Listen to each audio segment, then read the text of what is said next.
കൊടുത്ത് hallelujah hallelujah തിരുവചനത്തിൽ മറഞ്ഞിരിക്കുന്ന ഹല്ലേലൂയ അരുളപ്പാടുകളെ ഹല്ലേലൂയ ദൈവിക ജ്ഞാനങ്ങളെ ഹല്ലേലൂയ ഞങ്ങൾക്ക് പറഞ്ഞു തരുവാൻ തക്കവണ്ണം സ്വർഗം സഹായിക്കണമെന്ന് പ്രാർത്ഥിക്കുന്നു.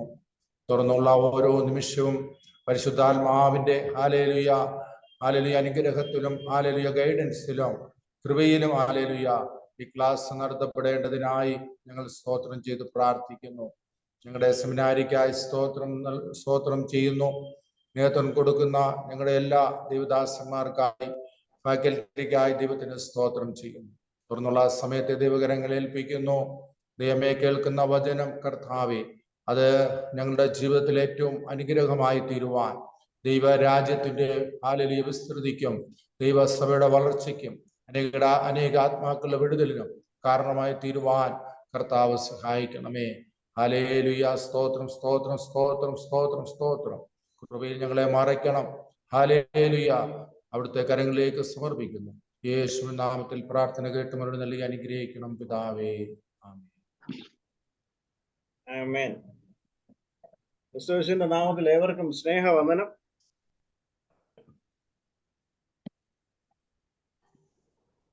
ക്ലാസ്സുകൾ ആരംഭിക്കുകയാണ്. നാം പഠിച്ചുകൊണ്ടിരുന്നത് റോമാലേഖനവും ഗലാത്യ ലേഖനവുമാണ്. അതിപ്രധാനമായ അനേക വേദശാസ്ത്ര വിഷയങ്ങൾ പ്രതിപാദിക്കുന്ന ലേഖനങ്ങളാണ് റോമാലേഖനവും ഗലാത്യ ലേഖനവും. അതുകൊണ്ട് തന്നെ അതിൽ ചില വാക്കുകൾ പഠിച്ചുകൊണ്ട് നാം മുന്നോട്ട് പോവുകയാണ്. നമുക്ക് യഥാർത്ഥത്തിൽ റോമാലേഖനവും ഗലാത്യ ലേഖനവും ആരംഭിക്കുവാൻ ഇതുവരെ സാധിച്ചിട്ടില്ല. ഒരു പക്ഷേ കുറച്ച് എക്സ്ട്രാ ക്ലാസ്സുകൾ നമുക്ക് വേണ്ടി വന്നിരിക്കും മുന്നോട്ട് പോകുമ്പോൾ. നിങ്ങൾ സദയം സഹകരിക്കുകയാണെങ്കിൽ നമുക്ക് കുറച്ചധികം ക്ലാസ്സുകൾ എടുത്ത് മറ്റേതെങ്കിലും ഒരു ദിവസവും കൂടെ കുറച്ച് ക്ലാസ്സുകൾ വെച്ച് ഒരു 5-6 ക്ലാസ് അധികം വേണ്ടി വന്നേക്കും. റോമാലേഖനത്തിൽ ഒരുപാട് ജോസഫ് ചാക്കോ പാസ്റ്ററെ പ്രൈസിലോ ഉണ്ടായിരുന്നു ഇവിടെ, അതോ ഇപ്പൊ വന്നതേ ഉള്ളൂ?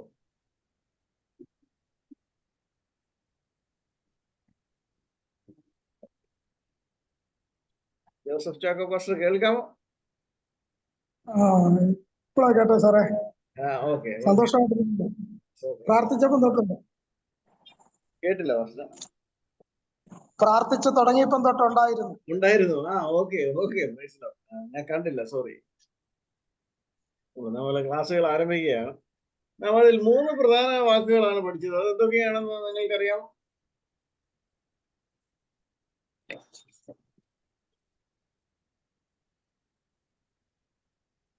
Justification, sanctification, glorification. Justification, sanctification, glorification. അതിന്റെ മലയാളം കൂടെ ഒരാൾക്ക് പറയാമോ?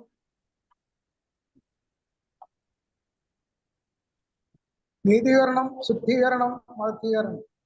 നീതീകരണം, വിശുദ്ധീകരണം, തേജസ്കരണം. ഇത് 3 അവസ്ഥയുമായി ബന്ധപ്പെട്ടിരിക്കുകയാണ്. ദൈവവും മനുഷ്യനുമായിട്ടുള്ള 3 രക്ഷയുടെ അവസ്ഥയിൽ ബന്ധപ്പെട്ടിരിക്കുകയാണ്. അത് ഏതൊക്കെയാണ്?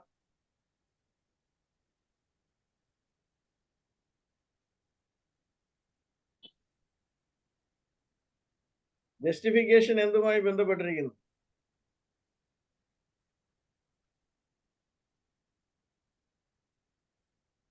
വി.പി. ജോൺ പാസ്റ്ററെ പ്രൈസലോ.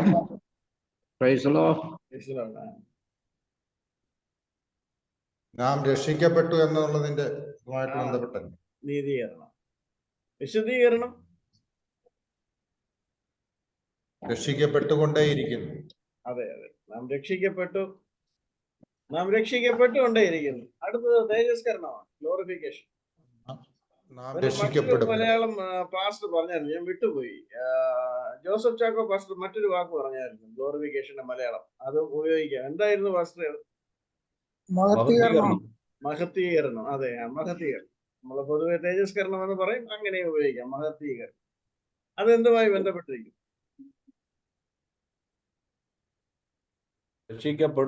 രക്ഷിക്കപ്പെടും. അപ്പൊ നാം രക്ഷിക്കപ്പെട്ടിരിക്കുന്നു. നാം രക്ഷയ്ക്കായി വളരുകയാണ്. നാം രക്ഷിക്കപ്പെട്ടുകൊണ്ടേയിരിക്കുകയാണ്. നാം രക്ഷിക്കപ്പെടുന്ന ഒരു നിമിഷവുമുണ്ട്. അപ്പൊ രക്ഷിക്കപ്പെട്ടുകൊണ്ടേയിരിക്കുന്നു, അല്ലെങ്കിൽ രക്ഷയ്ക്കായി വളരുന്നു, പിന്നെ നാം രക്ഷിക്കപ്പെടുന്ന ഒരവസ്ഥ. ഇതിനെയാണ് നാം ജസ്റ്റിഫിക്കേഷൻ, സാങ്ക്ടിഫിക്കേഷൻ, ഗ്ലോറിഫിക്കേഷൻ എന്നുള്ള വാക്കുകൊണ്ട് അർത്ഥമാക്കുന്നത്. നാം വീണ്ടും ജനിക്കുകയാണ്. ഒരുവൻ ക്രിസ്തുവിലാകുമ്പോൾ അവൻ വീണ്ടും ജനിക്കുന്നു. അങ്ങനെ വീണ്ടും ജനനം പ്രാപിച്ച ഒരുവന്റെ നേച്ചറാണ് മാറുന്നത്. അവൻ അടിസ്ഥാനപരമായി മാറ്റം സംഭവിക്കുകയാണ്. അവനിൽ നിന്നൊരു നീതീകരണം സംഭവിക്കുന്നു. ആ നീതീകരണം ദൈവം മുമ്പാകെയുള്ള അവന്റെ നിൽപ്പിന്, അവന്റെ അവസ്ഥയ്ക്ക് ഒരു മാറ്റം വരുന്നു. അഡോപ്ഷനും ഇതുപോലെ പഠിക്കേണ്ട ഒരു വാക്കാണ്. ദൈവ കുടുംബത്തിലേക്ക് നമ്മെ ദത്തെടുക്കുന്നു.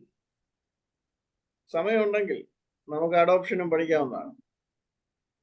നമ്മുടെ പൊസിഷൻ ചേഞ്ച് ആവുകയാണ്. നമ്മൾ മകൻ എന്ന് അല്ലെങ്കിൽ മകൾ എന്ന് വിളിക്കപ്പെടുകയാണ്.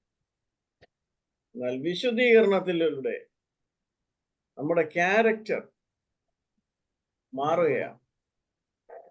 ക്രിസ്തുവിനോടുകൂടെ മരിച്ചു ഉയർത്തെഴുന്നേറ്റുന്ന ഒരു ദിവ്യ സ്വഭാവത്തിന് പങ്കാളിയാവുകയാണ്.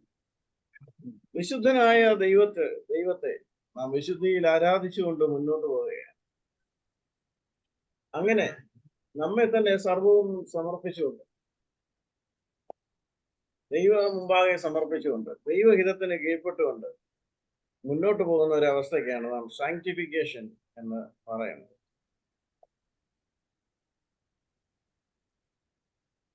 ഇത് എവിടം വരെ എടുത്തിരുന്നു മേഴ്സി സിസ്റ്റർ? ഒന്നും കൂടെ ഒന്ന് പറയാമോ? നാം എങ്ങനെ ശുദ്ധീകരിക്കപ്പെടുന്നു എന്നുള്ള ഹെഡിങ് എന്ന് വെച്ചാൽ ഒന്നാമത്തെ പോയിന്റ് അവന്റെ വചനത്താൽ. യോഹന്നാൻ 17:17. യോഹന്നാൻ 17:17. ഓക്കെ.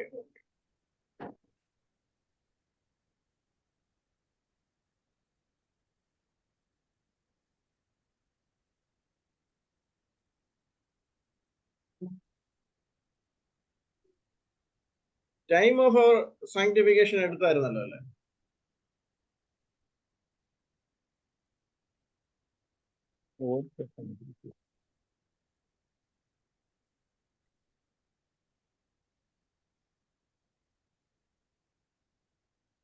ഒരു മിനിറ്റ്. അവസാനം പറഞ്ഞത് ലോകം അപജയങ്ങളിലേക്ക് പോയപ്പോൾ ക്രിസ്ത്യാനികളാണ് പുതിയൊരു തലമുറയെ വാർത്തെടുത്തത്. ആ ഒരു ഭാഗം പറഞ്ഞു.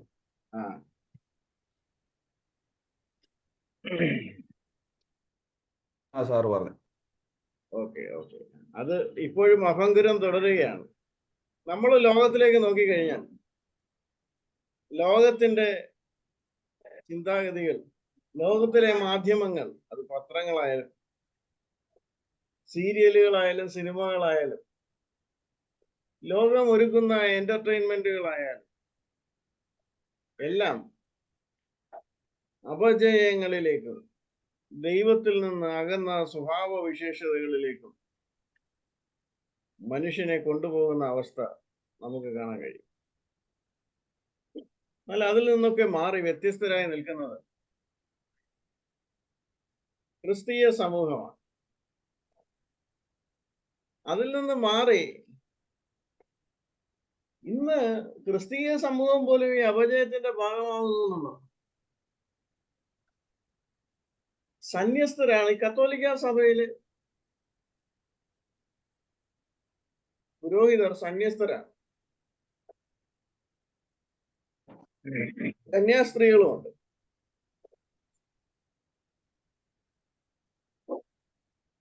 ഈ അച്ഛന്മാരൊക്കെ ഇന്ന്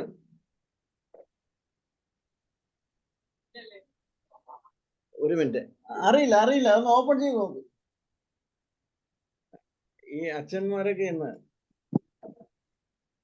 സിനിമാറ്റിക് ഡാൻസുകളും കന്യാസ്ത്രീകളും ഒക്കെ വിവിധ കലാരൂപങ്ങളുടെയും ഒക്കെ പ്രതിനിധികളായി നടക്കുകയാണ്. ഇതൊക്കെ ചെയ്യാൻ ലോകത്തിൽ ഒരുപാട് പേരുണ്ട്. കന്യാസ്ത്രീ തിരുവാതിര കളിച്ചില്ലെങ്കിലും ഇവിടെ തിരുവാതിര കളിക്കാൻ ആയിരക്കണക്കിന് പേരുണ്ട്. അച്ഛൻ വന്ന് സിനിമാറ്റിക് ഡാൻസ് കളിച്ചില്ലെങ്കിലും ഇവിടെ സിനിമാറ്റിക് ഡാൻസ് കളിക്കാൻ ആയിരക്കണക്കിന് പേർ. എന്നാൽ നമ്മുടെ സൃഷ്ടിതാവായ ദൈവം നമ്മെ ഏൽപ്പിച്ചിരിക്കുന്ന ഒരു ഉത്തരവാദിത്വമാണ്. ആ ഉത്തരവാദിത്വം തിരിച്ചറിഞ്ഞ് മുന്നോട്ട് പോകുവാൻ നമുക്ക് കഴിയാം. അതിന് കഴിയാതെ വരുമ്പോൾ സഭ തന്നെ അപജയത്തിലേക്ക്, ഉപ്പിന്റെ കാര നഷ്ടപ്പെടുന്നു എന്ന് പറയുന്നത് പോലെ സഭ തന്നെ അപജയത്തിലേക്ക് പോകുന്നതായി നമുക്ക് കാണാൻ കഴിയും. ഞാന് പുരോഹിതരെയോ കന്യാസ്ത്രീകളെയോ കുറ്റം പറഞ്ഞതല്ല. ഇത് നമ്മുടെ CP ജോൺസൺ ബ്രദറിന് ഒരു ബിക്കാനിയറിലെ ഒരു പാസ്റ്ററിന്റെ അഡ്രസ് അയച്ചു കൊടുത്തിരുന്നു. അദ്ദേഹത്തിന്റെ ജീവചരിത്രത്തിൽ അദ്ദേഹം പറയുന്നത്, അദ്ദേഹം ജീവിച്ചിരിപ്പുള്ള മനുഷ്യനാണ്. അദ്ദേഹം സുഖമില്ലാതെ ആന്ധ്രയിലെ ഒരു ബസ് സ്റ്റാൻഡിൽ ദിവസങ്ങളോളം കിടന്നു, ഒരു ബോധവുമില്ലാതെ ഭ്രാന്ത് പോലെയായി. എന്ന് പറഞ്ഞാൽ ജ്വരമൊക്കെ കൂടി ആകെ അവശനായി മരണാസന്നനായി കിടക്കുമ്പോൾ അദ്ദേഹത്തെ മാസങ്ങൾ എടുത്തുകൊണ്ടുപോയി ശുശ്രൂഷിച്ചത് ഒരു കന്യാസ്ത്രീയാണ്. ശുശ്രൂഷിച്ചു, ഇദ്ദേഹത്തിന്റെ ജൽപ്പനങ്ങൾ മുഴുവൻ കേട്ടു സഹിച്ചു. അദ്ദേഹത്തെ ജീവിതത്തിലേക്ക് തിരിച്ചു കൊണ്ടുവന്നത് ഒരു കന്യാസ്ത്രീയാണ്. അവരുടെ പേരുമെല്ലാം അദ്ദേഹം അതിനകത്ത് എഴുതിയിട്ടുണ്ട്. അങ്ങനെയുള്ള ത്യാഗസന്നദ്ധരായ അനേകർ നമ്മളുടെ ഇടയിൽ ഉണ്ട്. പെന്തിക്കോസ് സമൂഹത്തിന്റെ ഇടയിൽ നമ്മൾ നോക്കിക്കഴിഞ്ഞാൽ അനേകർ ഇന്ന് ലോകത്തിന്റെ പുറകെ ഓടുകയാണ്. അംബാനിയേക്കാൾ വലുതാകാൻ, അദാനിയേക്കാൾ വലുതാകാൻ ലക്ഷ്യബോധം പലപ്പോഴും തെറ്റിപ്പോവുകയും നാം ആരാണെന്നുള്ളൊരു ബോധ്യം നമുക്കില്ലാതെ പോവുകയും നാം ആരെ കാത്തിരിക്കുന്നു എന്നുള്ളത്, നമുക്കായി അവൻ ഒരുക്കുന്നതും ആ നിത്യ യാഥാർത്ഥ്യങ്ങൾ തിരിച്ചറിയാതെ അല്പകാലം നീളുന്ന ലൗകിക സുഖങ്ങളുടെ പുറകെ മനുഷ്യൻ ഓടുന്ന കാഴ്ച നമുക്ക് കാണുവാൻ കഴിയും. നമുക്ക് തിരിച്ചു വരാം. അങ്ങനെ പോയി കഴിഞ്ഞാൽ അതൊരു പ്രസംഗമായി പോകും. നമുക്ക് സാങ്ക്ടിഫിക്കേഷനിലേക്ക് തിരിച്ചു വരാം. നമ്മൾ പഠിച്ചത് ആദ്യത്തെ ഒരു പോയിന്റ് പഠിച്ചുള്ളൂ, the means of sanctification. Yohannan 17:17 ആ വാക്യം ഒന്നും കൂടെ വായിക്കാം. നിന്റെ വചനത്താൽ അവരെ ശുദ്ധീകരിക്കണം. ആ വാക്യം ഒന്നും കൂടെ വായിക്കാമോ? യോഹന്നാൻ 17:17.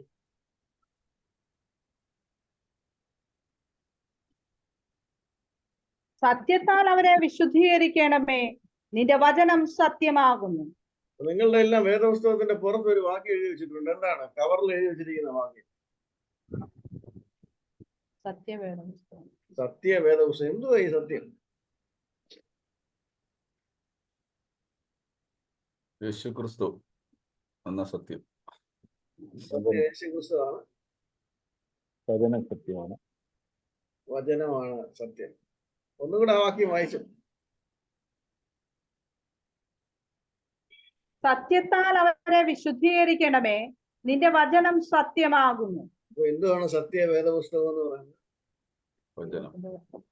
സത്യം എന്ന് പറഞ്ഞാൽ അവന്റെ വചനമാണ്. അതാണ് നിത്യ നിയമം, അതാണ് യാഥാർത്ഥ്യം എന്ന് പറയുന്നത്. ഈ ക്ലാസ്സിലാണോ എന്തോ ഞാൻ കഴിഞ്ഞ ക്ലാസ്സിൽ പറഞ്ഞിരുന്നു. നിയമം എന്നേക്കും നിലനിൽക്കുന്ന നിയമത്തിന് തമിഴ്നാട്ടിൽ പറയുന്നത് എന്താണെന്ന് അറിയാമോ? ഈ ക്ലാസ്സിലാണല്ലോ ഞാൻ പറഞ്ഞത്. അതാണ് സത്യം. അതുകൊണ്ട് നിയമസഭയെ തമിഴ്നാട്ടിൽ നിയമം ഉണ്ടാക്കുന്നത് നമ്മുടെ പാർലമെന്റ് എന്നാണ് പറയുന്നത്, എങ്കിൽ ലെജിസ്ലേച്ചർ എന്നാണ് പറയുന്നതെങ്കിൽ അവരുടെ, നമ്മൾ നിയമസഭ എന്ന് പറയുന്നതിന് അവരെന്താ പറയുന്നതെന്ന് അറിയാമോ?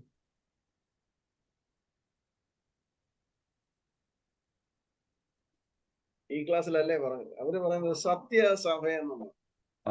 പറഞ്ഞായിരുന്നു, സത്യസഭ. സത്യസഭ എന്നുള്ളതാണ് പറയുന്നത്. സുമ ആന്റിക്ക് അറിയായിരിക്കും, ചെന്നൈയിലല്ലേ സത്യസഭ ബിൽഡിംഗ് ഒക്കെ കണ്ടു കാണും.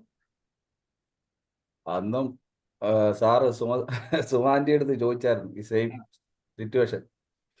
ഞാൻ കണ്ടിട്ടില്ല സെക്രട്ടേറിയറ്റ് ബിൽഡിംഗ്. പുതുതായിട്ട് പണിഞ്ഞ സെക്രട്ടേറിയറ്റ് ഞാൻ കണ്ടു. അത് കരുണാനിധി ഞാൻ കണ്ട് പണിഞ്ഞതാണ്. ജയലളിത വന്നപ്പം അവർക്ക് ഇഷ്ടപ്പെട്ടില്ല. ഞാൻ കണ്ടിട്ടില്ല. കണ്ടിട്ടില്ല. ഞാന് നമ്മുടെ എഗ്മോർ റെയിൽവേ സ്റ്റേഷനിൽ ഇറങ്ങി ബസ്സിലാണ് മദ്രാസ് യൂണിവേഴ്സിറ്റിയിലേക്ക് പോയത്. ബസ്സിൽ പോയപ്പോൾ ഒരു പടുകൂറ്റൻ ബിൽഡിംഗ് ഇരിക്കുന്നു. കണ്ടക്ടറോടെ ചോദിച്ചു ഇത് എന്നാണ്, മലയാളം അല്ലെ തമിഴിനാണെങ്കിൽ അയാൾക്ക് മനസ്സിലായി ഞാൻ കേരളത്തിൽ നിന്ന് വന്നതാണെന്നും ആദ്യമായിട്ട് വന്നതാണെന്നൊക്കെ പുള്ളി മനസ്സിലായി. പുള്ളി ഇടയ്ക്കിടയ്ക്ക് ഇമ്പോർട്ടന്റ് ബിൽഡിംഗ് എല്ലാം കാര്യങ്ങളൊക്കെ പറഞ്ഞു തരുന്നുണ്ടായിരുന്നു. അപ്പൊ ഇത് നിയമസഭയായിട്ട് പണിഞ്ഞതാണ്. നിയമസഭയായിട്ട് പണിഞ്ഞൊരു പടുകൂട്ടൻ ബിൽഡിംഗ്, നല്ല ബിൽഡിംഗാ, കാണാൻ നല്ല രസമുണ്ട്. സ്റ്റേഡിയം എത്തുന്നതിന് മുമ്പ് അവർ ചോദിച്ചപ്പോൾ പറഞ്ഞു ഇത് അടുത്ത മുഖ്യമന്ത്രിക്ക് ഇഷ്ടപ്പെട്ടില്ല, ജയലളിതയ്ക്ക് ഇഷ്ടപ്പെട്ടില്ല കരുണാനിധി പണിഞ്ഞത്. അവര് വന്നത് ഒരു ആശുപത്രിയാക്കി, ഒരു പടുകൂറ്റൻ ആശുപത്രി അവിടെ കാണാൻ കഴിയും. അപ്പൊ അത് പറഞ്ഞപ്പോഴാ ഓർത്തെ, നിങ്ങൾ ഡിഗ്രി ഉള്ളവരുണ്ടെങ്കിൽ, ഡിഗ്രി എന്ന് പറയുമ്പോൾ യൂണിവേഴ്സിറ്റി UGC അംഗീകരിച്ച് ഏതെങ്കിലും ഡിഗ്രി ഉള്ളവരുണ്ടെങ്കിൽ, അതായത് കേരള യൂണിവേഴ്സിറ്റിയോ കാലിക്കറ്റ് യൂണിവേഴ്സിറ്റിയോ ഡൽഹിയോ പഞ്ചാബോ ഏത് യൂണിവേഴ്സിറ്റി ആയാലും യൂണിവേഴ്സിറ്റി ഡിഗ്രി, നിങ്ങൾ ഏത് വിഷയത്തിലെങ്കിലും ഡിഗ്രി ഉണ്ടെങ്കിൽ, ബാച്ചിലർ ഡിഗ്രി ഉണ്ടെങ്കിൽ, അത് ബിടെക് ആവാം, അത് MBBS ആവാം, അത് BA ആവാം, അത് BSc ആവാം, ഏതിലെങ്കിലും ഒരു ഡിഗ്രി ഉണ്ടെങ്കിൽ നിങ്ങൾക്ക് മദ്രാസ് യൂണിവേഴ്സിറ്റിയിൽ ഒരു കോഴ്സ് ഉണ്ട്, MA Christian theology. MA Christian തിയോളജിക്ക് യൂണിവേഴ്സിറ്റി ഓഫ് മദ്രാസിൽ നിങ്ങൾക്ക് ജോയിൻ ചെയ്യാം. എനിക്കത് തുടക്കത്തിൽ 10-15,000 രൂപ എങ്ങാണ്ട് അഡ്മിഷൻ ഫീസായിട്ട് അടയ്ക്കണം. പിന്നെ ഓരോ കൊല്ലവും 5,000-7,000 എങ്ങാണ്ട് ട്യൂഷൻ ഫീസായിട്ട് അടയ്ക്കണം. ട്യൂഷൻ കോണ്ടാക്ട് ക്ലാസ്സിനൊന്നും നമ്മൾ പോകണ്ട, അത് പോകേണ്ട ആവശ്യമില്ല. കേട്ടില്ല, എന്തോ സംശയം ചോദിച്ചാണെങ്കിൽ ഒന്നും കൂടെ ഒന്ന് റിപ്പീറ്റ് ചെയ്തു.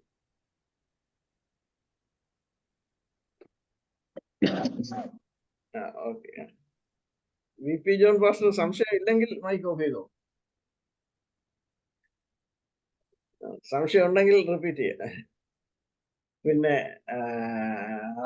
അവിടെ ചേർന്നാൽ നിങ്ങൾക്ക് MA ക്രിസ്ത്യൻ തിയോളജി എന്നുള്ള ഒരു PG കിട്ടും, പോസ്റ്റ് ഗ്രാജുവേഷൻ കിട്ടും. പോസ്റ്റ് ഗ്രാജുവേഷനിൽ നിങ്ങൾക്ക് പഠിക്കുവാനുള്ള കാര്യങ്ങൾ നമ്മുടെ വിഷയങ്ങളിൽ കവർ ചെയ്യുന്നുണ്ട്. അതുകൊണ്ട് നിങ്ങൾക്ക് ആ എക്സാം എഴുതുക ബുദ്ധിമുട്ടല്ല. അത് അല്ല, നിങ്ങൾക്ക് ഇതിൽ കിട്ടാത്തത് കുറച്ചും കൂടെ അവരുടെ ടെക്സ്റ്റ് ബുക്കുകൾ നിങ്ങൾക്ക് അയച്ചു തരും. വിഷയത്തിന്റെ ടെക്സ്റ്റ് ബുക്കുകൾ നിങ്ങൾക്ക് അയച്ചു തരും. നിങ്ങൾക്ക് ഇംഗ്ലീഷിലോ തമിഴിലോ ഉള്ളൂ, മലയാളത്തിൽ. നിങ്ങൾക്ക് താല്പര്യമുണ്ടെങ്കിൽ നിങ്ങളുടെ ഡിഗ്രി സർട്ടിഫിക്കറ്റിന്റെ കോപ്പി ഒക്കെ റെഡിയാക്കി, അല്ല നിങ്ങൾക്ക് ആപ്ലിക്കേഷൻ ഫോം മദ്രാസ് യൂണിവേഴ്സിറ്റിയുടെ സൈറ്റിൽ നിന്ന് ഡൗൺലോഡ് ചെയ്യാം. അല്ലെങ്കിൽ സ്റ്റഡി സെന്റേഴ്സ് ഉണ്ട്, അതും അവരുടെ സൈറ്റിൽ ലിസ്റ്റ് ചെയ്തിട്ടുണ്ട്. സ്റ്റഡി സെന്റേഴ്സിൽ ചെന്നാൽ ആപ്ലിക്കേഷൻ ഫോം വാങ്ങിച്ച് ഫില്ല് ചെയ്ത് പൈസ എല്ലാം യൂണിവേഴ്സിറ്റി ഓഫ് മദ്രാസിലേക്ക് നമ്മൾ DD എടുത്ത് വേണം അയക്കാൻ. ഈ DDയുമായിട്ട് സ്റ്റഡി സെന്ററുകളിൽ ചെല്ലാം, അല്ല ഡയറക്റ്റ് അയക്കുന്നെങ്കിൽ നിങ്ങൾക്ക് അയക്കാം. വർഷത്തിൽ 2 തവണയാണ് എക്സാം നടന്നത്. എനിക്ക് തോന്നുന്നു ഒന്ന് ഓഗസ്റ്റിലും ഒന്ന് ഫെബ്രുവരിയിലുമാണെന്ന് തോന്നുന്നു. സെക്കൻഡ് സാറ്റർഡേ ആണ് തുടങ്ങുന്നത്. പിന്നെ കണ്ടിന്യൂ സെക്കൻഡ് സാറ്റർഡേ മുതൽ അടുപ്പിച്ചടുപ്പിച്ച എക്സാം. അത് ഫിക്സഡ് ആണ്. അത് എന്നാണെന്ന് ഞാൻ മറന്നത്, അത് അന്വേഷിച്ച് കണ്ടുപിടിക്കാമെന്ന് തോന്നുന്നു.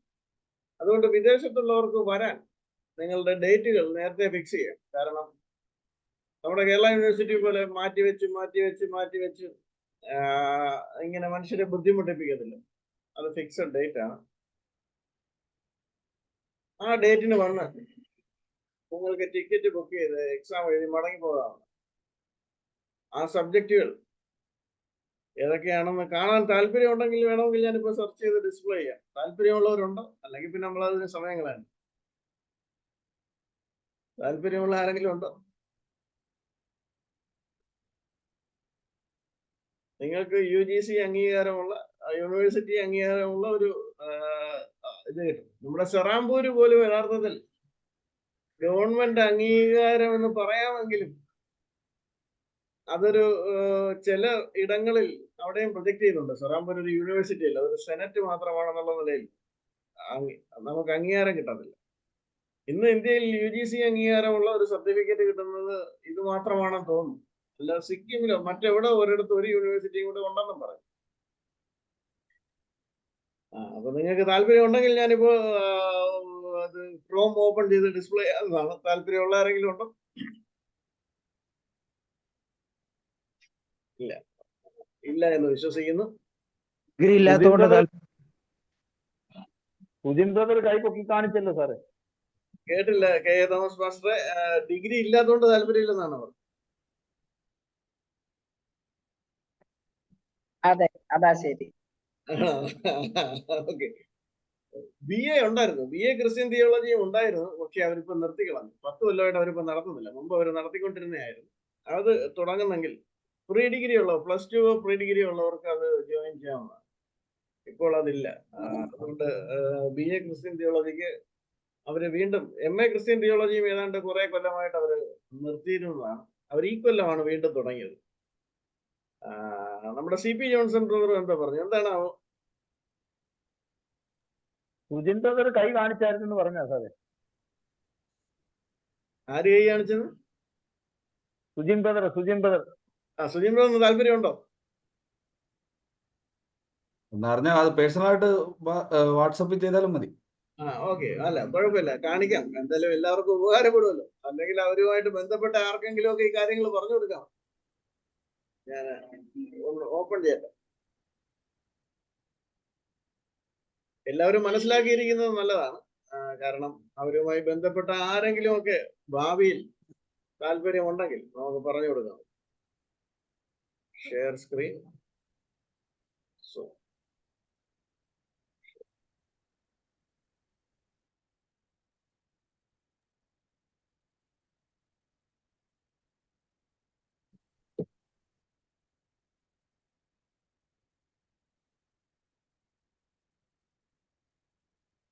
ഇങ്ങനെയാണ് അടിക്കേണ്ടത്. University of Madras distance education.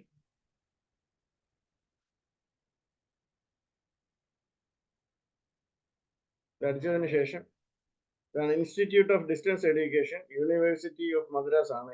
IDEUNOM.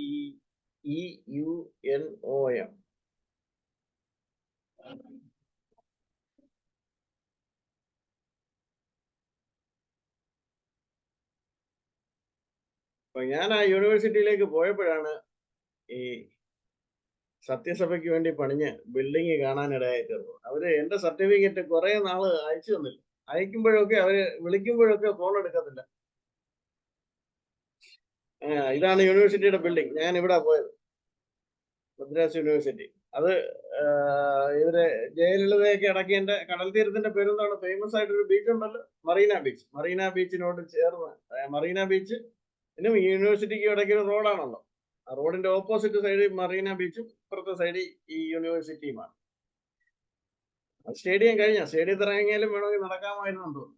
അപ്പൊ ഇനി കോഴ്സസ് ഓഫ് PG, നമുക്ക് PG കോഴ്സുകളാണ് എടുക്കേണ്ടത്. UG PG prospectus.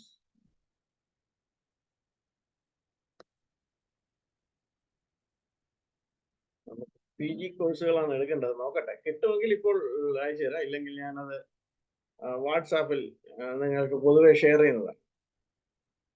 സ്ക്രീൻ കാണാമല്ലോ എല്ലാവർക്കും അല്ലേ?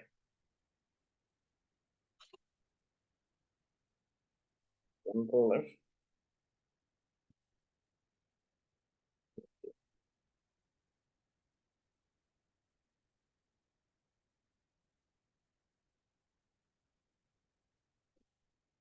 അപ്പൊ ഇതാണ് കോഴ്സ്. മറ്റു കോഴ്സുകളും ഉണ്ട്. നിങ്ങൾക്ക് താല്പര്യമുള്ള കോഴ്സുകളിൽ പഠിക്കാം. MA ഹിസ്റ്ററി ഉണ്ട്, സോഷ്യോളജി ഉണ്ട്, MA പൊളിറ്റിക്സ് ഉണ്ട്, BSc സൈക്കോളജി ഉണ്ട്, BSc മാത്സ് ഉണ്ട്. ഇതിൽ നമുക്ക് താല്പര്യമുള്ള വിഷയമാണ് ഈ MA ക്രിസ്ത്യൻ സ്റ്റഡീസ് എന്ന് പറയുന്നത്. ഇതിന്റെ സിലബസ് താഴോട്ട് കൊടുത്തിട്ടുണ്ടോ എന്തോ, ഒരു മിനിറ്റ്.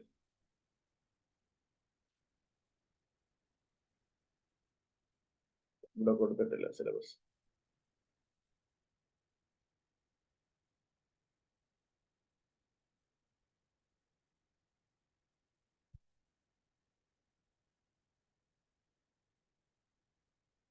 ഇതാണ്, ഇവിടെ ക്ലിക്ക് ചെയ്താൽ നമുക്ക് സിലബസ് കിട്ടും.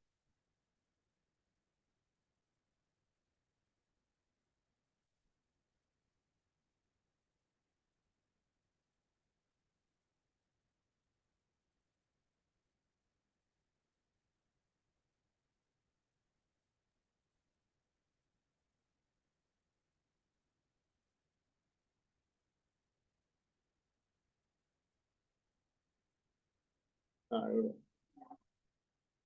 ആൾറെഡി സിലബസ് വന്നു കഴിഞ്ഞായിരുന്നു, കണ്ടില്ല, സോറി. 2 കൊല്ലമായിട്ടാണ് ഇത് പഠിക്കേണ്ടത്.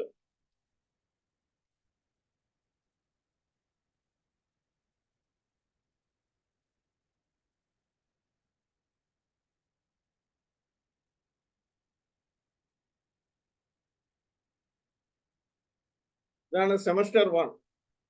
സെമസ്റ്റർ 1-ൽ പഠിക്കാനുള്ള വിഷയമാണ് ക്രിസ്ത്യാനിറ്റി ജനറൽ ഇൻട്രൊഡക്ഷൻ. അതിനകത്ത് പഠിക്കേണ്ട കാര്യങ്ങളാണ്: എങ്ങനെ ക്രിസ്ത്യാനിറ്റി ഉണ്ടായി, യഹൂദ മതവുമായിട്ടുള്ള ബന്ധം എങ്ങനെ ഡെവലപ്പ് ചെയ്തു വന്നു, ചർച്ച് എങ്ങനെ രൂപപ്പെട്ടു, അത് ഒരു കമ്മ്യൂണിറ്റി ആയിട്ട് എങ്ങനെ രൂപപ്പെട്ടു, ചർച്ചിന്റെ വേദപുസ്തക അടിസ്ഥാനം, സാർവലൗകിക സഭയും പ്രാദേശിക സഭകളും. ഇത്രയുമാണ് ആദ്യത്തെ വിഷയത്തിൽ ക്രിസ്ത്യാനിറ്റി ജനറൽ ഇൻട്രൊഡക്ഷനിൽ പഠിക്കേണ്ടത്. രണ്ടാമത്തെ ഇതാണ് സെമസ്റ്റർ 1-ലെയാണ്. രണ്ടാമത്തെ unit Christianity from Jesus to early church ആണ്. യേശു ക്രിസ്തു മുതൽ ആദിമ സഭ വരെയുള്ള കാലഘട്ടത്തെയാണ്. അതിൽ അപ്പോസ്തോലിക കാലഘട്ടം, ഗ്രീക്കോ റോമൻ എംപയർ, അപ്പോസ്തലന്മാരും അപ്പോസ്തോലിക പിതാക്കന്മാരുടെ കാലഘട്ടം, ആ ആദിമ കാലഘട്ടത്തിൽ സഭ നേരിട്ട പീഡനങ്ങൾ, രക്തസാക്ഷിത്വം, ഇതൊക്കെ കുറിച്ച് പഠിക്കുന്നതാണ് രണ്ടാമത്തെ യൂണിറ്റ്. മൂന്നാമത്തേത് യൂറോപ്പിൽ ഉള്ള ക്രിസ്തീയ സഭയെക്കുറിച്ചാണ്. അത് മിഡീവിയൽ ഏജസ് വരെയുള്ള കാര്യങ്ങളെ കുറിച്ച് നമുക്ക് പഠിക്കാൻ കഴിയും. അപ്പോസ്തല കാലഘട്ടം, അപ്പോസ്തോലിക പിതാക്കന്മാരുടെ കാലഘട്ടവും കഴിഞ്ഞ് ഏർലി ചർച്ച് ഫാദേഴ്സിന്റെ കാലഘട്ടമാണ്. ആദിമ സഭാപിതാക്കന്മാരുടെ കാലഘട്ടമാണ്. പിന്നെ അതിനെക്കുറിച്ചൊക്കെ വിശദമായി ഇതിനകത്ത് നിങ്ങൾക്ക് കാണാൻ കഴിയും. അടുത്തത് Protestant reformation and Catholic renew. അത് നിങ്ങൾക്ക് നമ്മുടെ കായംകുളം സജി സാർ വളരെ വിശദമായി നല്ല രീതിയിൽ, ലൂതർ, കാൽവിൻ, സിംഗ്ലി, ഈ പേരൊക്കെ നിങ്ങൾക്ക് വായിക്കാമല്ലോ. ഇതിനകത്ത് കൊടുത്തിരിക്കുന്നു, സിലബസിൽ കൊടുത്തിരിക്കുന്നു. പ്രൊട്ടസ്റ്റാന്റിനിസം, ഇതെല്ലാം ഇംഗ്ലണ്ട്, ജർമ്മനി, സ്കാൻഡിനേവിയൻ കൺട്രീസിലൊക്കെ ഉണ്ടായതും. ഇതിനെതിരെ കത്തോലിക്ക സഭയിൽ ഒരു കാര്യം ഉണ്ടായി, കൗണ്ടർ റിഫോർമേഷൻ. പുറത്ത് റിഫോർമേഷൻ ഉണ്ടായപ്പോൾ അവിടെ ലോയോള ജെസ്യൂട്ട്സിന്റെ നേതൃത്വത്തിലൊക്കെ കൗണ്ടർ റിഫോർമേഷൻ ഉണ്ടായി. ഇതിനെതിരെ പ്രതിപ്രവർത്തനം എന്നുള്ളത്. അപ്പോൾ അതിനെയൊക്കെ കുറിച്ചും നിങ്ങൾക്ക് പഠിക്കാൻ കഴിയും. ആധുനിക കാലഘട്ടം, മോഡേൺ ആൻഡ് കോണ്ടംപററി പീരീഡ്സ്, അവിടെ world council of churches, Vatican കൗൺസിലുകൾ, ഇങ്ങനെയുള്ള കാര്യങ്ങളൊക്കെ നിങ്ങൾക്ക്, മിഷണറി കാലഘട്ടം, ഇതിനെയൊക്കെ കുറിച്ച് നിങ്ങൾക്ക് പഠിക്കുവാൻ കഴിയും. അപ്പോൾ അതിൻ്റെ ടോട്ടൽ ലെക്ചർ അവേഴ്സും ടോട്ടൽ ടെക്സ്റ്റ് ബുക്ക് അവേഴ്സും, ഇത് അവർ ഡയറക്റ്റ് കോണ്ടാക്ട് ക്ലാസ് തന്നാലും നിങ്ങൾ പോകണമെന്ന് യാതൊരു നിർബന്ധവുമില്ല. നിങ്ങൾക്ക് താല്പര്യം ഉണ്ടെങ്കിൽ പോയാൽ മതി. ബുക്കുകൾ നിങ്ങൾക്ക് വായിക്കാം. അതിൻ്റെ യൂട്യൂബ് ലിങ്കുകൾ നിങ്ങൾക്ക് ഇവിടെ കൊടുത്തിട്ടുണ്ട്. ഈ യൂട്യൂബ് ലിങ്കുകൾ നോക്കി നിങ്ങൾക്ക് അത് പഠിക്കാവുന്നതാണ്. മറ്റനേക യൂട്യൂബ് ലിങ്കുകളും നമ്മുടെ ക്ലാസ്സുകളും അതിന് സഹായപ്പെടുന്നതാണ്. അടുത്തത് Holy Bible, the Old Testament, Pentateuch ആണ്. ആദ്യത്തെ 5 ബുക്കുകളെ കുറിച്ചാണ് പെന്റാറ്റുക്ക് എന്ന് പറയുന്നത്. ആ ബുക്കുകളും മറ്റ് ചരിത്ര പുസ്തകങ്ങളിലുമാണ് അടുത്ത പുസ്തകം എന്ന് പറയുന്നത്. അതിനെക്കുറിച്ചും പറയുന്നുണ്ട്. അടുത്തത് ബൈബിൾ, ദ ക്രിസ്ത്യൻ സ്ക്രിപ്ചർ, വേദപുസ്തകത്തെ കുറിച്ചാണ്. വേദപുസ്തകം ദൈവവചനം എന്നുള്ള നിലയിൽ ബൈബിൾ എഴുതിയ ഭാഷകൾ, പ്രധാന ട്രാൻസ്ലേഷൻസ്, 2 നിയമങ്ങൾ, പഴയ നിയമം, പുതിയ നിയമം, ബൈബിൾ കാനൻ, ബൈബിളിന്റെ എഴുത്തുകാർ, ബൈബിളിന്റെ ദൈവനിശ്വാസികൾ, ബൈബിളിന്റെ തെറ്റില്ലായ്മ ഇതിനെയൊക്കെ കുറിച്ച് പഠിക്കുന്നതാണ് the Bible and the Christian structure. അടുത്തത് study of the Bible and relevance method. വേദപുസ്തകം എങ്ങനെ പഠിക്കണം എന്നുള്ളതാണ്. അതിനകത്ത് ഹെർമന്യൂട്ടിക്സ് വരുന്നുണ്ട്, എങ്ങനെ പ്രസംഗിക്കണം, എങ്ങനെ ടെക്സ്റ്റൽ ക്രിറ്റിസിസം എങ്ങനെ നടത്തണം, ലിറ്റററി ക്രിറ്റിസിസം എങ്ങനെ നടത്തണം, അതിന്റെ സോഴ്സ്, മറ്റു കാര്യങ്ങൾ, അതിന്റെ നരേറ്റീവ് മെത്തേഡ്സ്, ഇതിനെക്കുറിച്ചൊക്കെ പഠിക്കുന്നതാണ് അടുത്ത യൂണിറ്റ്. അടുത്തത് ഈ ബൈബിൾ എഴുതിയ കാലഘട്ടത്തിലുള്ള ഭൂമിശാസ്ത്രം, അവിടുത്തെ രാജാക്കന്മാരും അവിടുത്തെ ഭൂമിയും അവിടുത്തെ സംസ്കാരങ്ങളും ഇതൊക്കെ മനസ്സിലാക്കുന്നതാണ് അടുത്ത കാലഘട്ടം എന്ന് പറയുന്നത്. അവിടുത്തെ ഓറൽ ട്രഡീഷനും റിട്ടൺ ട്രഡീഷനും എല്ലാം ഉണ്ട്. പെന്റാറ്റ്യൂക്ക് നമുക്ക് കാണാൻ കഴിയും. അടുത്ത ഹിസ്റ്റോറിക്കൽ ബുക്സ് ആണ്. അത് പ്രധാനമായും ന്യായാധിപന്മാരുടെ ബുക്കുകളും രാജാക്കന്മാരുടെ ബുക്കുകളും ഉണ്ട്. Historical book. ഇത് ടോട്ടൽ ലെക്ചർ അവേഴ്സ് 60 മണിക്കൂറാണ് രണ്ടാം സെമിസ്റ്ററിൽ. മൂന്നാം സെമിസ്റ്ററിൽ basic beliefs and practice of Christianity ആണ്. ഞാൻ എക്സ്പ്ലെയിൻ ചെയ്ത് പോകുന്നില്ല. അവിടെ divine revelation and concept of God നിങ്ങൾക്ക് കാണാൻ കഴിയും. ഈ ചർച്ച നിങ്ങൾക്ക് ഇതെല്ലാം വായിച്ച് മനസ്സിലാക്കാവുന്നതേ ഉള്ളൂ. Christianity in India, Indian Christian history ആരോ എടുക്കുന്നുണ്ടല്ലോ? ആരാ എടുക്കുന്നത്? ഇല്ലല്ലേ, നിങ്ങൾക്ക് എടുക്കുന്നില്ല. അത് ഇംഗ്ലീഷ് മീഡിയത്തിലാണ്. നമ്മുടെ സണ്ണി സാംസാർ എടുക്കുന്നുണ്ട്. സണ്ണി സാംസാർ ഒരു പക്ഷേ നിങ്ങൾക്ക് തന്നെ അത് എടുത്തേക്കാം. ക്രിസ്ത്യാനിറ്റി എങ്ങനെ ഇന്ത്യയിൽ ഉണ്ടായി, സെന്റ് തോമസ് വന്നോ ഇല്ലയോ, പോർച്ചുഗീസ് മിഷണറിമാർ വരെയുള്ള കാലഘട്ടം, അത് വാസ്കോഡി ഗാമയ്ക്ക് ശേഷമുള്ള കാലഘട്ടം, Francis Xavier, Protestant missionaries, Bartholomaeus, Serampore missionaries, Tharangambadi എന്ന് പറയുന്ന ഒരു സ്ഥലമുണ്ട് തമിഴ്നാട്ടിൽ. അവിടെയാണ് നമ്മുടെ മിഷണറി പ്രവർത്തനങ്ങൾ വലിയ രീതിയിൽ ആരംഭിക്കുന്നത്. അവിടെയാണ് ബെർത്തോലോമാസ് വരുന്നത്. അവിടെ ആ കഥകളും ഒക്കെ കത്തോലിക്കൻ പ്രൊട്ടസ്റ്റന്റ് മിഷണറി മൂവ്മെന്റ്സ്, ഇതിനെക്കുറിച്ചുമൊക്കെ വളരെ വിശദമായി പഠിക്കുന്നുണ്ട്. ഇന്നത്തെ ക്രിസ്ത്യാനിറ്റി, ഇന്ത്യയിലെ ക്രിസ്ത്യൻ ചർച്ചസ്, കത്തോലിക് ചർച്ചസ്, അവരുടെ പ്രധാനപ്പെട്ട റൈറ്റ്, ലാറ്റിൻ, സിറിയൻ, പിന്നെ Malankara wreath, main three rights, Protestant churches, church of south India, church of north India, Lutheran churches, Baptist churches, orthodox, Mar Thoma, Jacobite, ഇങ്ങനെയുള്ള കാര്യങ്ങൾ ഇന്നത്തെ മെയിൻ ലൈൻ ചർച്ചസിനെ കുറിച്ചും ഒക്കെ. അതിൽ തന്നെ പെന്തിക്കോസ്റ്റൽ ചർച്ചസ് ഉണ്ട്, assemblies of God, Indian Pentecostal church, ഇങ്ങനെയുള്ള കാര്യങ്ങളും എല്ലാം നിങ്ങൾക്ക് പഠിക്കാവുന്നതാണ്. ക്രിസ്ത്യാനിറ്റി ആൻഡ് ഇന്റർ റിലീജിയസ്, മറ്റു മതങ്ങളുമായിട്ടുള്ള ക്രിസ്ത്യാനിറ്റിയിലെ ഇടപെടൽ, ഇതൊക്കെയാണ് പ്രധാന വിഷയങ്ങൾ. പിന്നെ ഇന്ത്യയിലുള്ള പ്രധാന റിലീജിയൻസ്, മറ്റു മതങ്ങളെ കുറിച്ച്, ഹിന്ദുയിസം, ബുദ്ധിസം, ജൈനിസം, ഇസ്ലാം, ഇതിനെ കുറിച്ചും ഒക്കെ പഠിക്കുക എന്നുള്ളതാണ്.